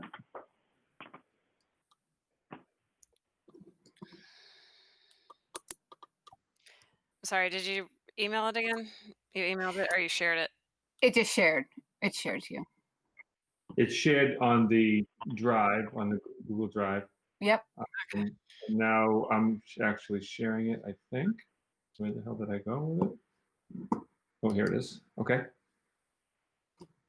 So I'm sharing it. And we can, did you highlight the changes that were made just for fun? Well, so there are two areas of change. One of them will be enumerating the days where we would only be flying the US flag, and the other would be during the time. So, Right. So I'm going to read section 4, Selectman Spearheading and others. It says flag raisings must occur on normal business hours, workday, generally between the hours of 10 a.m. and 3 p.m. Requests to raise a flag on a Saturday, Sunday, or holiday will normally be referred to the business day before or after the weekend or holiday. No guest flags will be flown on the following holidays: Memorial Day, 4th of July, Veterans Day, Flag Day, and Patriots Day.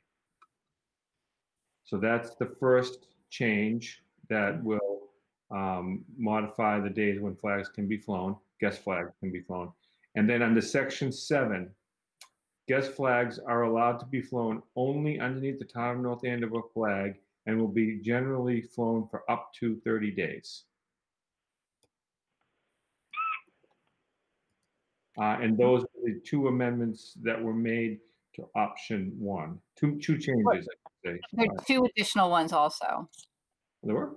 Yes, because there's the one that changes Oh, you're right. paragraph 1, Yes. which states, you want me to read that or would you like to read that? You can go ahead and read it. Okay, so it states, in addition to the flags customarily flown by the town of North Andover, the town of North Andover, acting through the Board of Selectmen, may, allow the flying and or raising of a flag on town property to commemorate an event or occasion, if so requested by a nonprofit organization, charitable organization, or a North Andover resident. In such an event, the town will follow the following procedure. Then paragraph number 1 has been changed to the applicant will fill out a request, including a description of the flag to be flown, the date requested for flying of the flag, and whether the flag raising ceremony is requested. The Board of Selectmen will review the request and will notify the applicant whether the request is approved or denied, and such decision is to be made in the town's sole and complete discretion. Right. And so those first two, those two that you just read we were already past those by the amendments. I'm glad you added them. Well, Right. and reiterated them, but they were already voted on and passed by amendment made by Selectman Keen. So that's great. So those 4 changes have been included in the document, in the policy. And Mr. Chair, the one additional change has been raised to reflect your concern about complying with the U.S. flag code. Oh, And okay. that's in number 6. All flags shall be flown in accordance with all applicable laws, including the U.S. flag code. In the event of any inconsistency between such laws and this policy, such laws shall take precedence. I love it. Okay, great. Thank you for making that change as well. So that's a 5th change to the document. Yep. And that was it. Great. I like it. Any questions? I have a question. In the section at the bottom that is the application kind of draft or whatever, should you add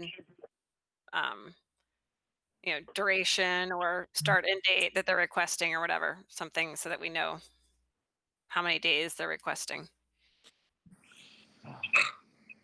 or change that to date, start and end date of flying event or whatever. Laurie is making changes on the fly. As I'm sharing, Laurie's making changes. So Laurie, can you also make the change that Selectman Keen just suggested, is that we should include the duration, the date of the requested.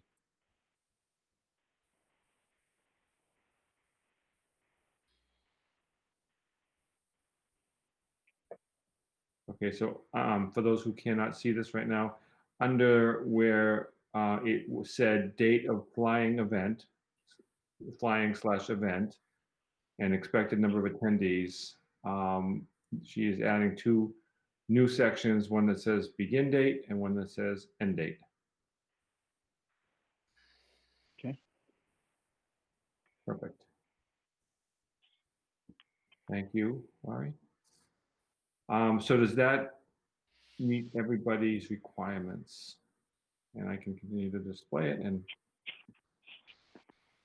it seems, I think that captured everyone's concerns as well as the amendment that we already voted on. Well, I'm excited to have this policy because I know, although we haven't had many requests, I think when you have a policy or you kind of open the door, I think we'll have others that will come forward. So I'm glad we have this that we will have this in place if we all vote to approve it. So let's go back then to Phil's original motion to accept option 1, and now with the changes that have been made to the policy, and that had already been seconded. So do we have any further discussion? No. No. Okay, so let's do a roll call vote. I'm sorry. I just want to explain my vote. I am voting in favor of it, but I want it, again, be strongly on the record to be reflected in the minutes that I think that the times that the flags are out should be equal amongst all groups. One of the reasons that this group, the Gay Pride group, has come forward is because they felt as though they were treated different, that they were discriminated against, and I would not argue that point at all. I certainly understand their concerns and their needs, and nobody wants to do that. Great strides have been made in a positive direction. with court decisions and basic discrimination laws. They are a protected class, just as you can't discriminate based on age, marital status, whether or not you have children. I'm talking, that's kind of real estate language now too, but that there are protected classes, and I think everyone should be treated the same, so no one could question favorability or lack of favorability on a particular thing. So I'm strongly stating that I think the time, whether it be 24 hours or whether it be 2 weeks or 30 days, it needs to be consistent, so that there'll never be a feeling of discrimination by another group, that their concerns were not thought in the same light as other groups. So having said that, and I want it reflected in the record, that I want all groups to be treated equally with the number of days, I'm still voting in favor of this motion. Well, I think this policy certainly allows for that, because it's saying up to 30 days and then asking for a start and end date. There may be some groups that don't want to fly their flag for 30 days. So it's certainly allowing for it. If there is a conflict, then, like anything, we have to deal with that. Same as when we use the common. If 2 groups come forward and they want to both use the common on the same day, we have to deal with that. So we'll have to deal with it as well. And, the intent is to make everybody happy, but people also have to understand that if there's already a flag flying on the common, and that's where they desire to fly it, and as Selectman Keene has pointed out, we do have other locations in town, so we'll have to deal with it on a case-by-case basis as it comes forward, and be as fair as we can. Okay, but your comment is noted for the record. And in the minutes. Okay. Any other? No, but I voted aye. Okay. So Selectman Sedilli has voted yes or aye. Selectman Ecology, aye. Regina Keene, aye. Chris Nobley, aye. And Richard Valancourt is an aye. Okay, so that is unanimous. Okay, thank you. All right, so next on the agenda is we have our first request to fly a flag. Now, obviously, we don't have the, to my knowledge, we don't have the policy filled out, or the policy request filled out by this individual, because we had not had the policy in place prior to their request. So with that said, I think we can hopefully retrofit the request into the policy, so that the person doesn't have to wait, or the group or individual doesn't have to wait for our next meeting to submit this, because we didn't have a policy. It's no fault of theirs. So what we did was we requested that they fill out a North Andover common use form, which they have, and they've given us the proper documentation. It's already been through some of our groups like police, fire, DPW, and has been approved by those groups. So I guess my suggestion would be that once we have this policy typed up and ready to be presented, we can ask Mrs. President, and I hope I said that name right, to fill it out. But I think we should not penalize her and her group for not having this prepared before. So that would be my opinion. So I would look for a motion on the request. Mr. Chairman, I motion approval of the request by Jennifer Fresen to fly the LGBTQ rainbow pride flag on the flag post for her requested 30 days during the month of June 2020. I will Chris second. Nobley, second. All right, so Selectman Nobley, I did hear and I heard Selectman Keene before you, and I think that this may be her last opportunity to second on a vote tonight. So, and as her career, at this point, Defer to her. give her the second on this. Absolutely. actually would have. gonna make the motion, and I just didn't do it fast enough. I know, I was gonna say, I wish you made the motion, but looking to Color Zero was all over it. Ah, Okay. fine. We have a motion and a second. Any Mr. discussion? Chair, the only discussion, or perhaps leave this up to the town manager, is the Flag Day and the 4th of July, depending on where the 30 days fall. Right, and per the policy we just put in place, we'll have to deal with that. So for the Flag Day, it'll have to come down, and for the 4th of July, it will have to come down. To just be clear, Mr. Chairman, she wanted it, I mean, it's June 1st, and she only wanted it for the month of June anyways. The 4th of July is July 4th. Okay, yep. Right, I don't, we really have to talk about that. How do we, so if the flag comes down for one of our designated holidays, does that mean we add that extra day onto the end? So, it's already June 2nd, 30 days from now, counting the June 14th, it could put us close to the 4th of July, but maybe just at that point, but we'll deal with it. I don't think it's unreasonable. She only wants it up for June. She only wants it up for June. July is after the Pride Month. Thank you. Okay. Okay, so we have a motion and a second. Any other further discussion? Selectman Spinelli, how do you vote? Aye. Phil DiColagero, aye. Regina Keen, aye. Chris Nobley, aye. Richard Valencourt, aye. Okay, excellent. All right, so we've gone through new business. We've gone through old business. We have a report from the town manager on COVID-19.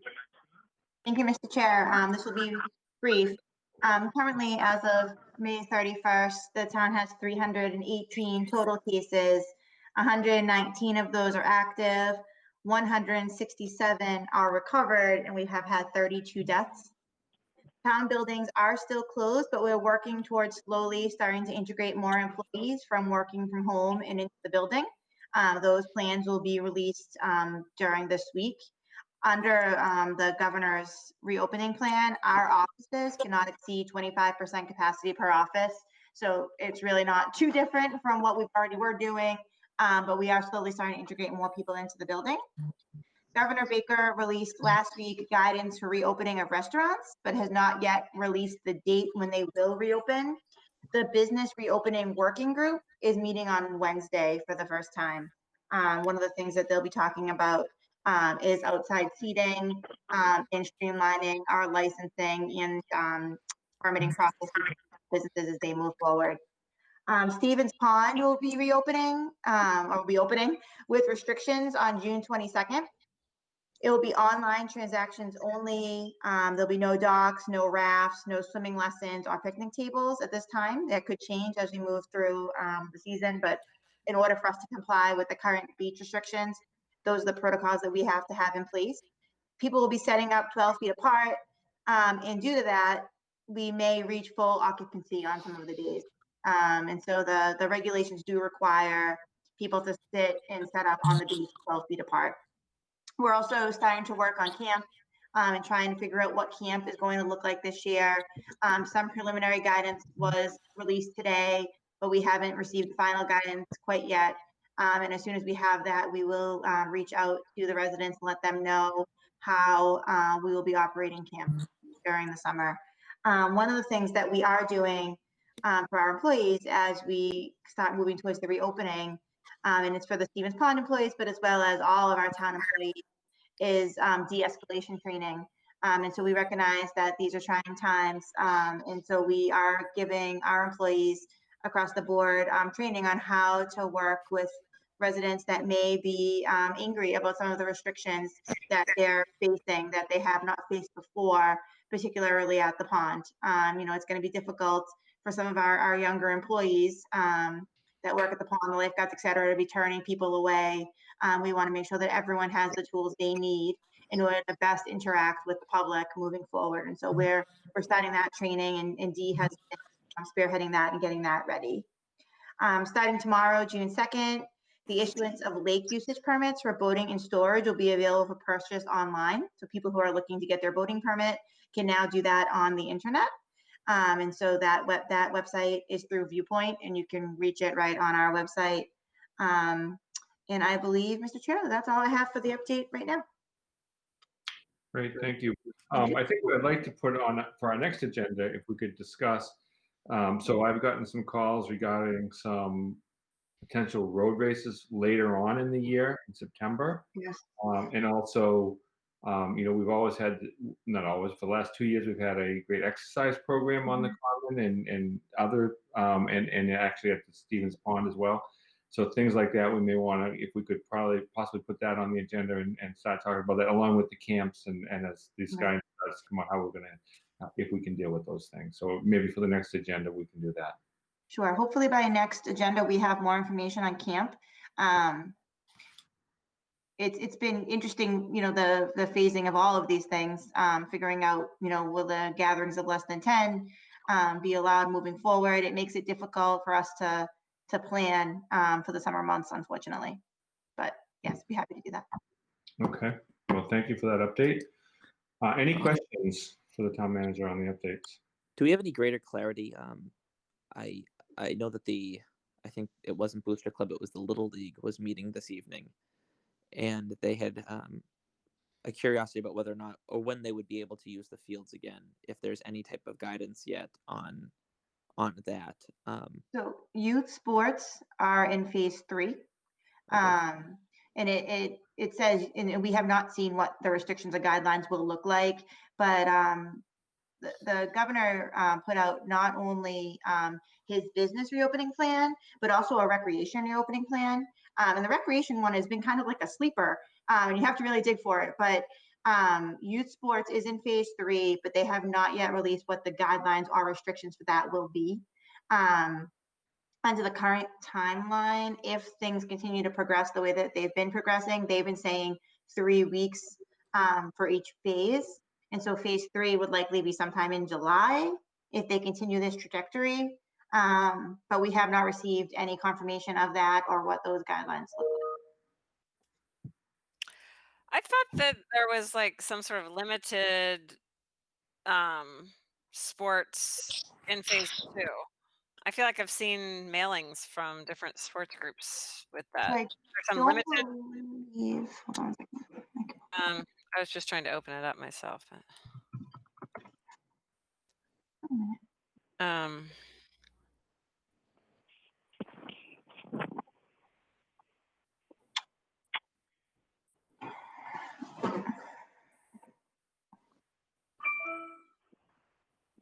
Well, maybe we can answer that one via email. Yeah. That's okay. I don't want it to capture this. I did so tomorrow we have our first COVID or post-COVID election in town. I mean, do we feel like there have been any changes or developments that you want to make sure the public is aware of one final time, Madam Town Manager, about how we're executing that tomorrow? Because polls are open from 7 a.m. to 8 p.m. We're having restrictions in the number of voters that can be in town at the high school, right? Yes, so they're and Laurie, I know Laurie went with if Brian went today to finalize the number, which I'm sure he did, and I just missed. But yes, we have many protocols in place for the election tomorrow. We have, obviously received ballots back in the mail, but we still expect that we'll have many people who will come to vote tomorrow. You can also return your ballot by mail till 7 p.m., I believe, Laurie, right? Or at Townhall, but obviously we're not open, so we would encourage you to come to the voting place. There are restrictions in place. We will only be allowing 1 voter per precinct at a time. We will be forming our line outside in a socially distanced manner. You are required to wear a mask in order to enter the polling place. Pens are disposable. There's no congregating or staying in the parking lot or anything like that. Laurie, what am I missing? I think that covers it. We're going to be going all day long to Town Hall to pick up the absentee ballots so that we can keep with them, so there won't be a delay at the end of the night. And that would be really the only cause for a delay, is if a bunch of people showed up at 7:30 with absentee ballots to turn in at Town Hall.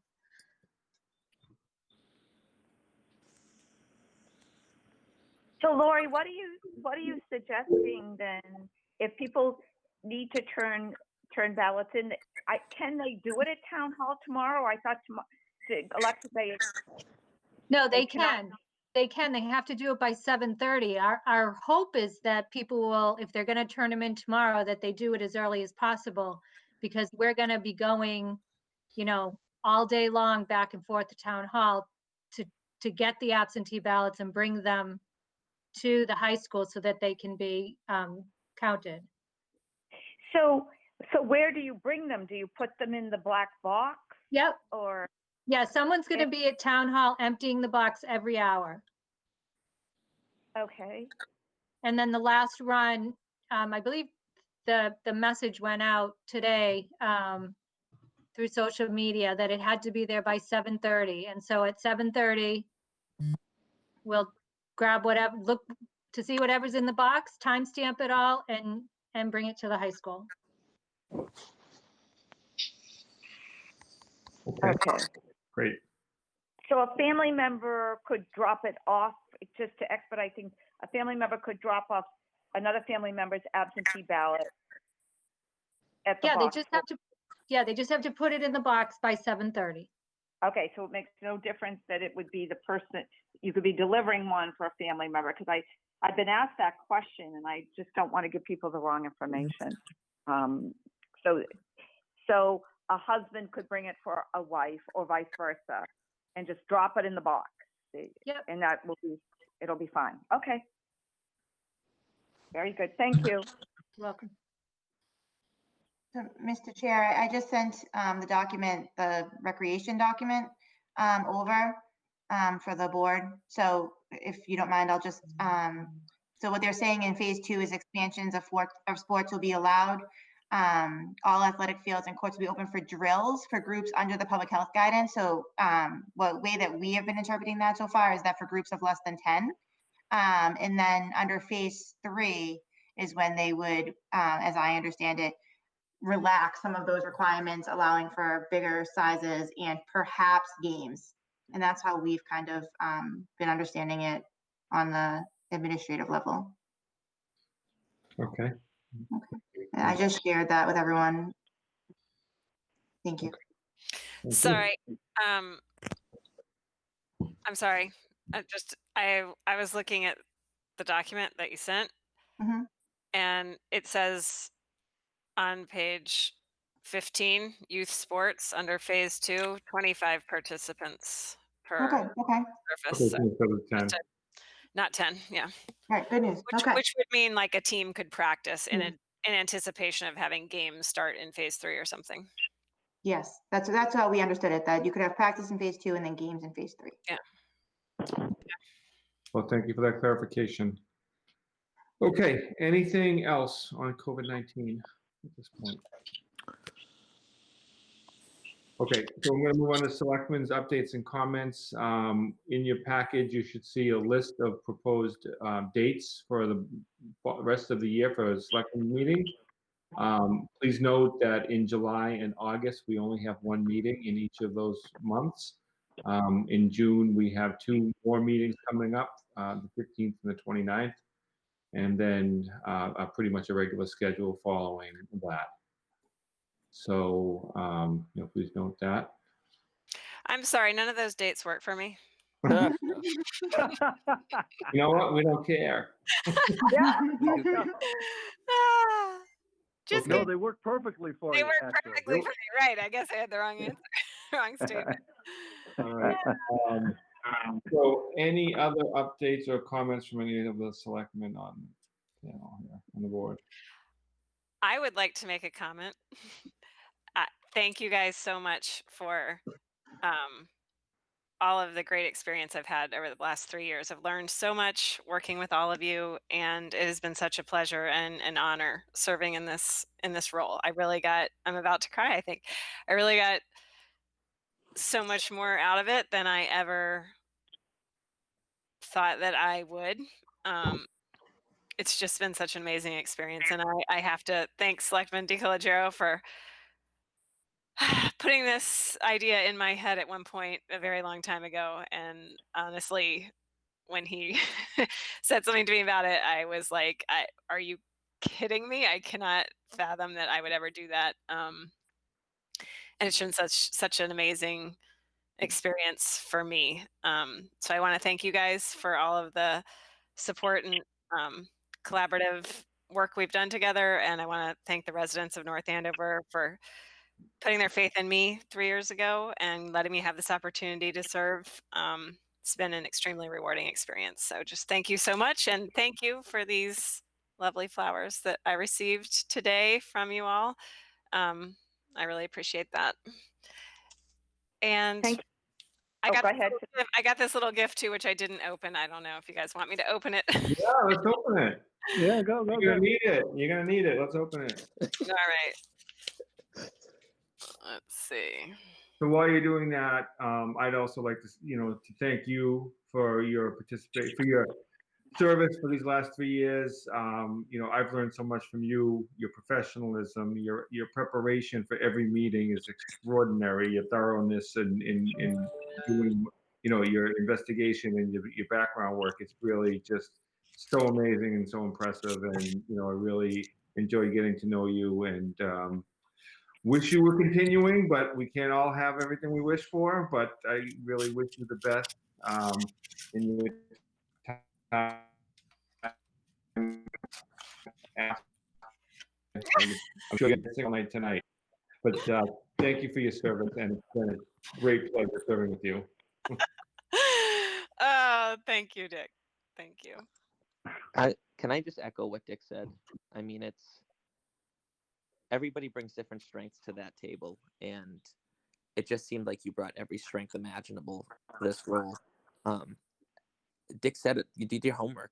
I mean, you came. You always knew that you were going to come, or we always knew you were going to come, having done your research. But better yet, you set an example for what somebody or how somebody should react when presented with new facts. You didn't just dig your heels in. You'd actually sit there and listen and say, well, that's information I hadn't considered before. And I think you set a really good example for what people, whether they're in politics, whether they're volunteering, whether it's a role in government, or whether it's simply just sitting around a PTO table, how they should work together. So you served 3 years at a time when we went through a lot of different things. And I really do believe that you, in your year as chairman of this board, faced far greater hurdles than any chairman in our town's history, between Columbia Gas and multiple town meetings and no town manager at different points. I mean, you really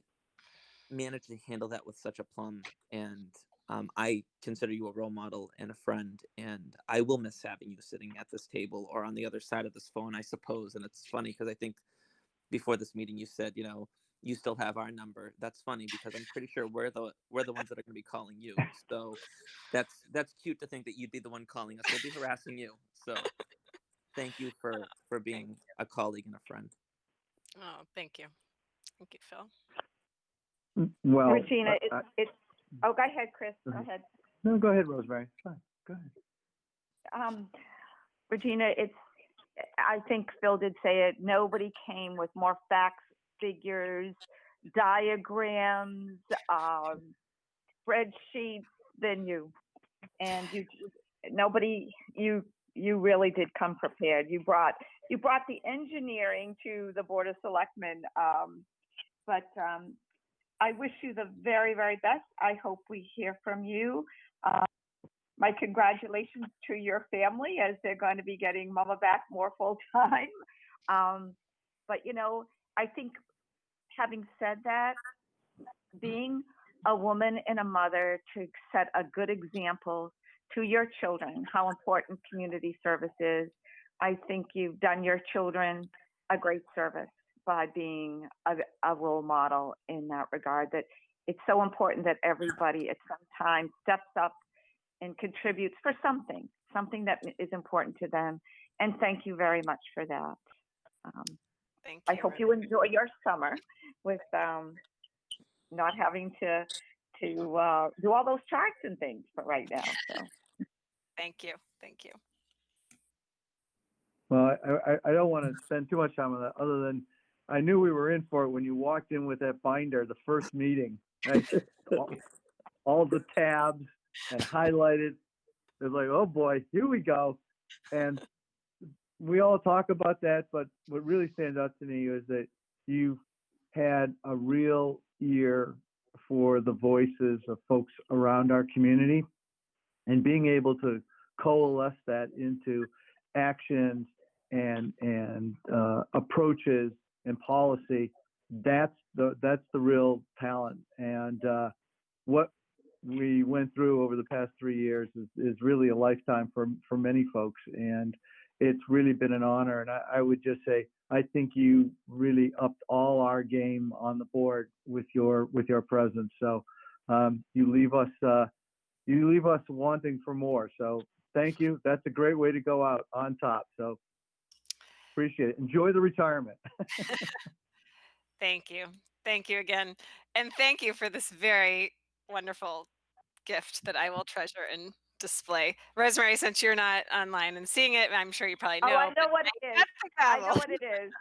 No, I know what it is, because I love that as a parting gift. Yes. Because you can put it anywhere and it will make you smile. And it's a wonderful reminder to your children that, it's important to step up and get involved. It's hard, it's scary, but you know what makes everybody grow. So I think I'm glad you like it. And I love it. I love it. Thank you to Dick for getting it. And yeah, I'm so happy you like it. I will treasure that. Thank you very much to everyone.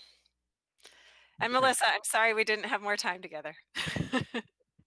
I feel the same way. It's been a lovely 6 months, and I appreciate all of your support during that time. Okay. Well, any other comments from anybody else on the Zoom? Okay, so our next meeting is June 15th. With that, I have to cut out. So I am going to lean on the former chair before me to adjourn the meeting. I have to leave. Was that me? Was you. I the former chair, or was it Phil? It was I you. hear a motion to adjourn? Madam Chair, I motion adjournment. Second. All in favor? Aye. Aye. Aye. Slam that hammer. Slam that hammer. Did you hear it? That's a nice split. All right. Take care, all. Thank you, guys.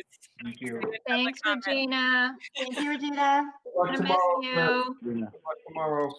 Bye. Come Good night, visit. everyone. I will. I feel like I'll we're be the Waltons. visiting.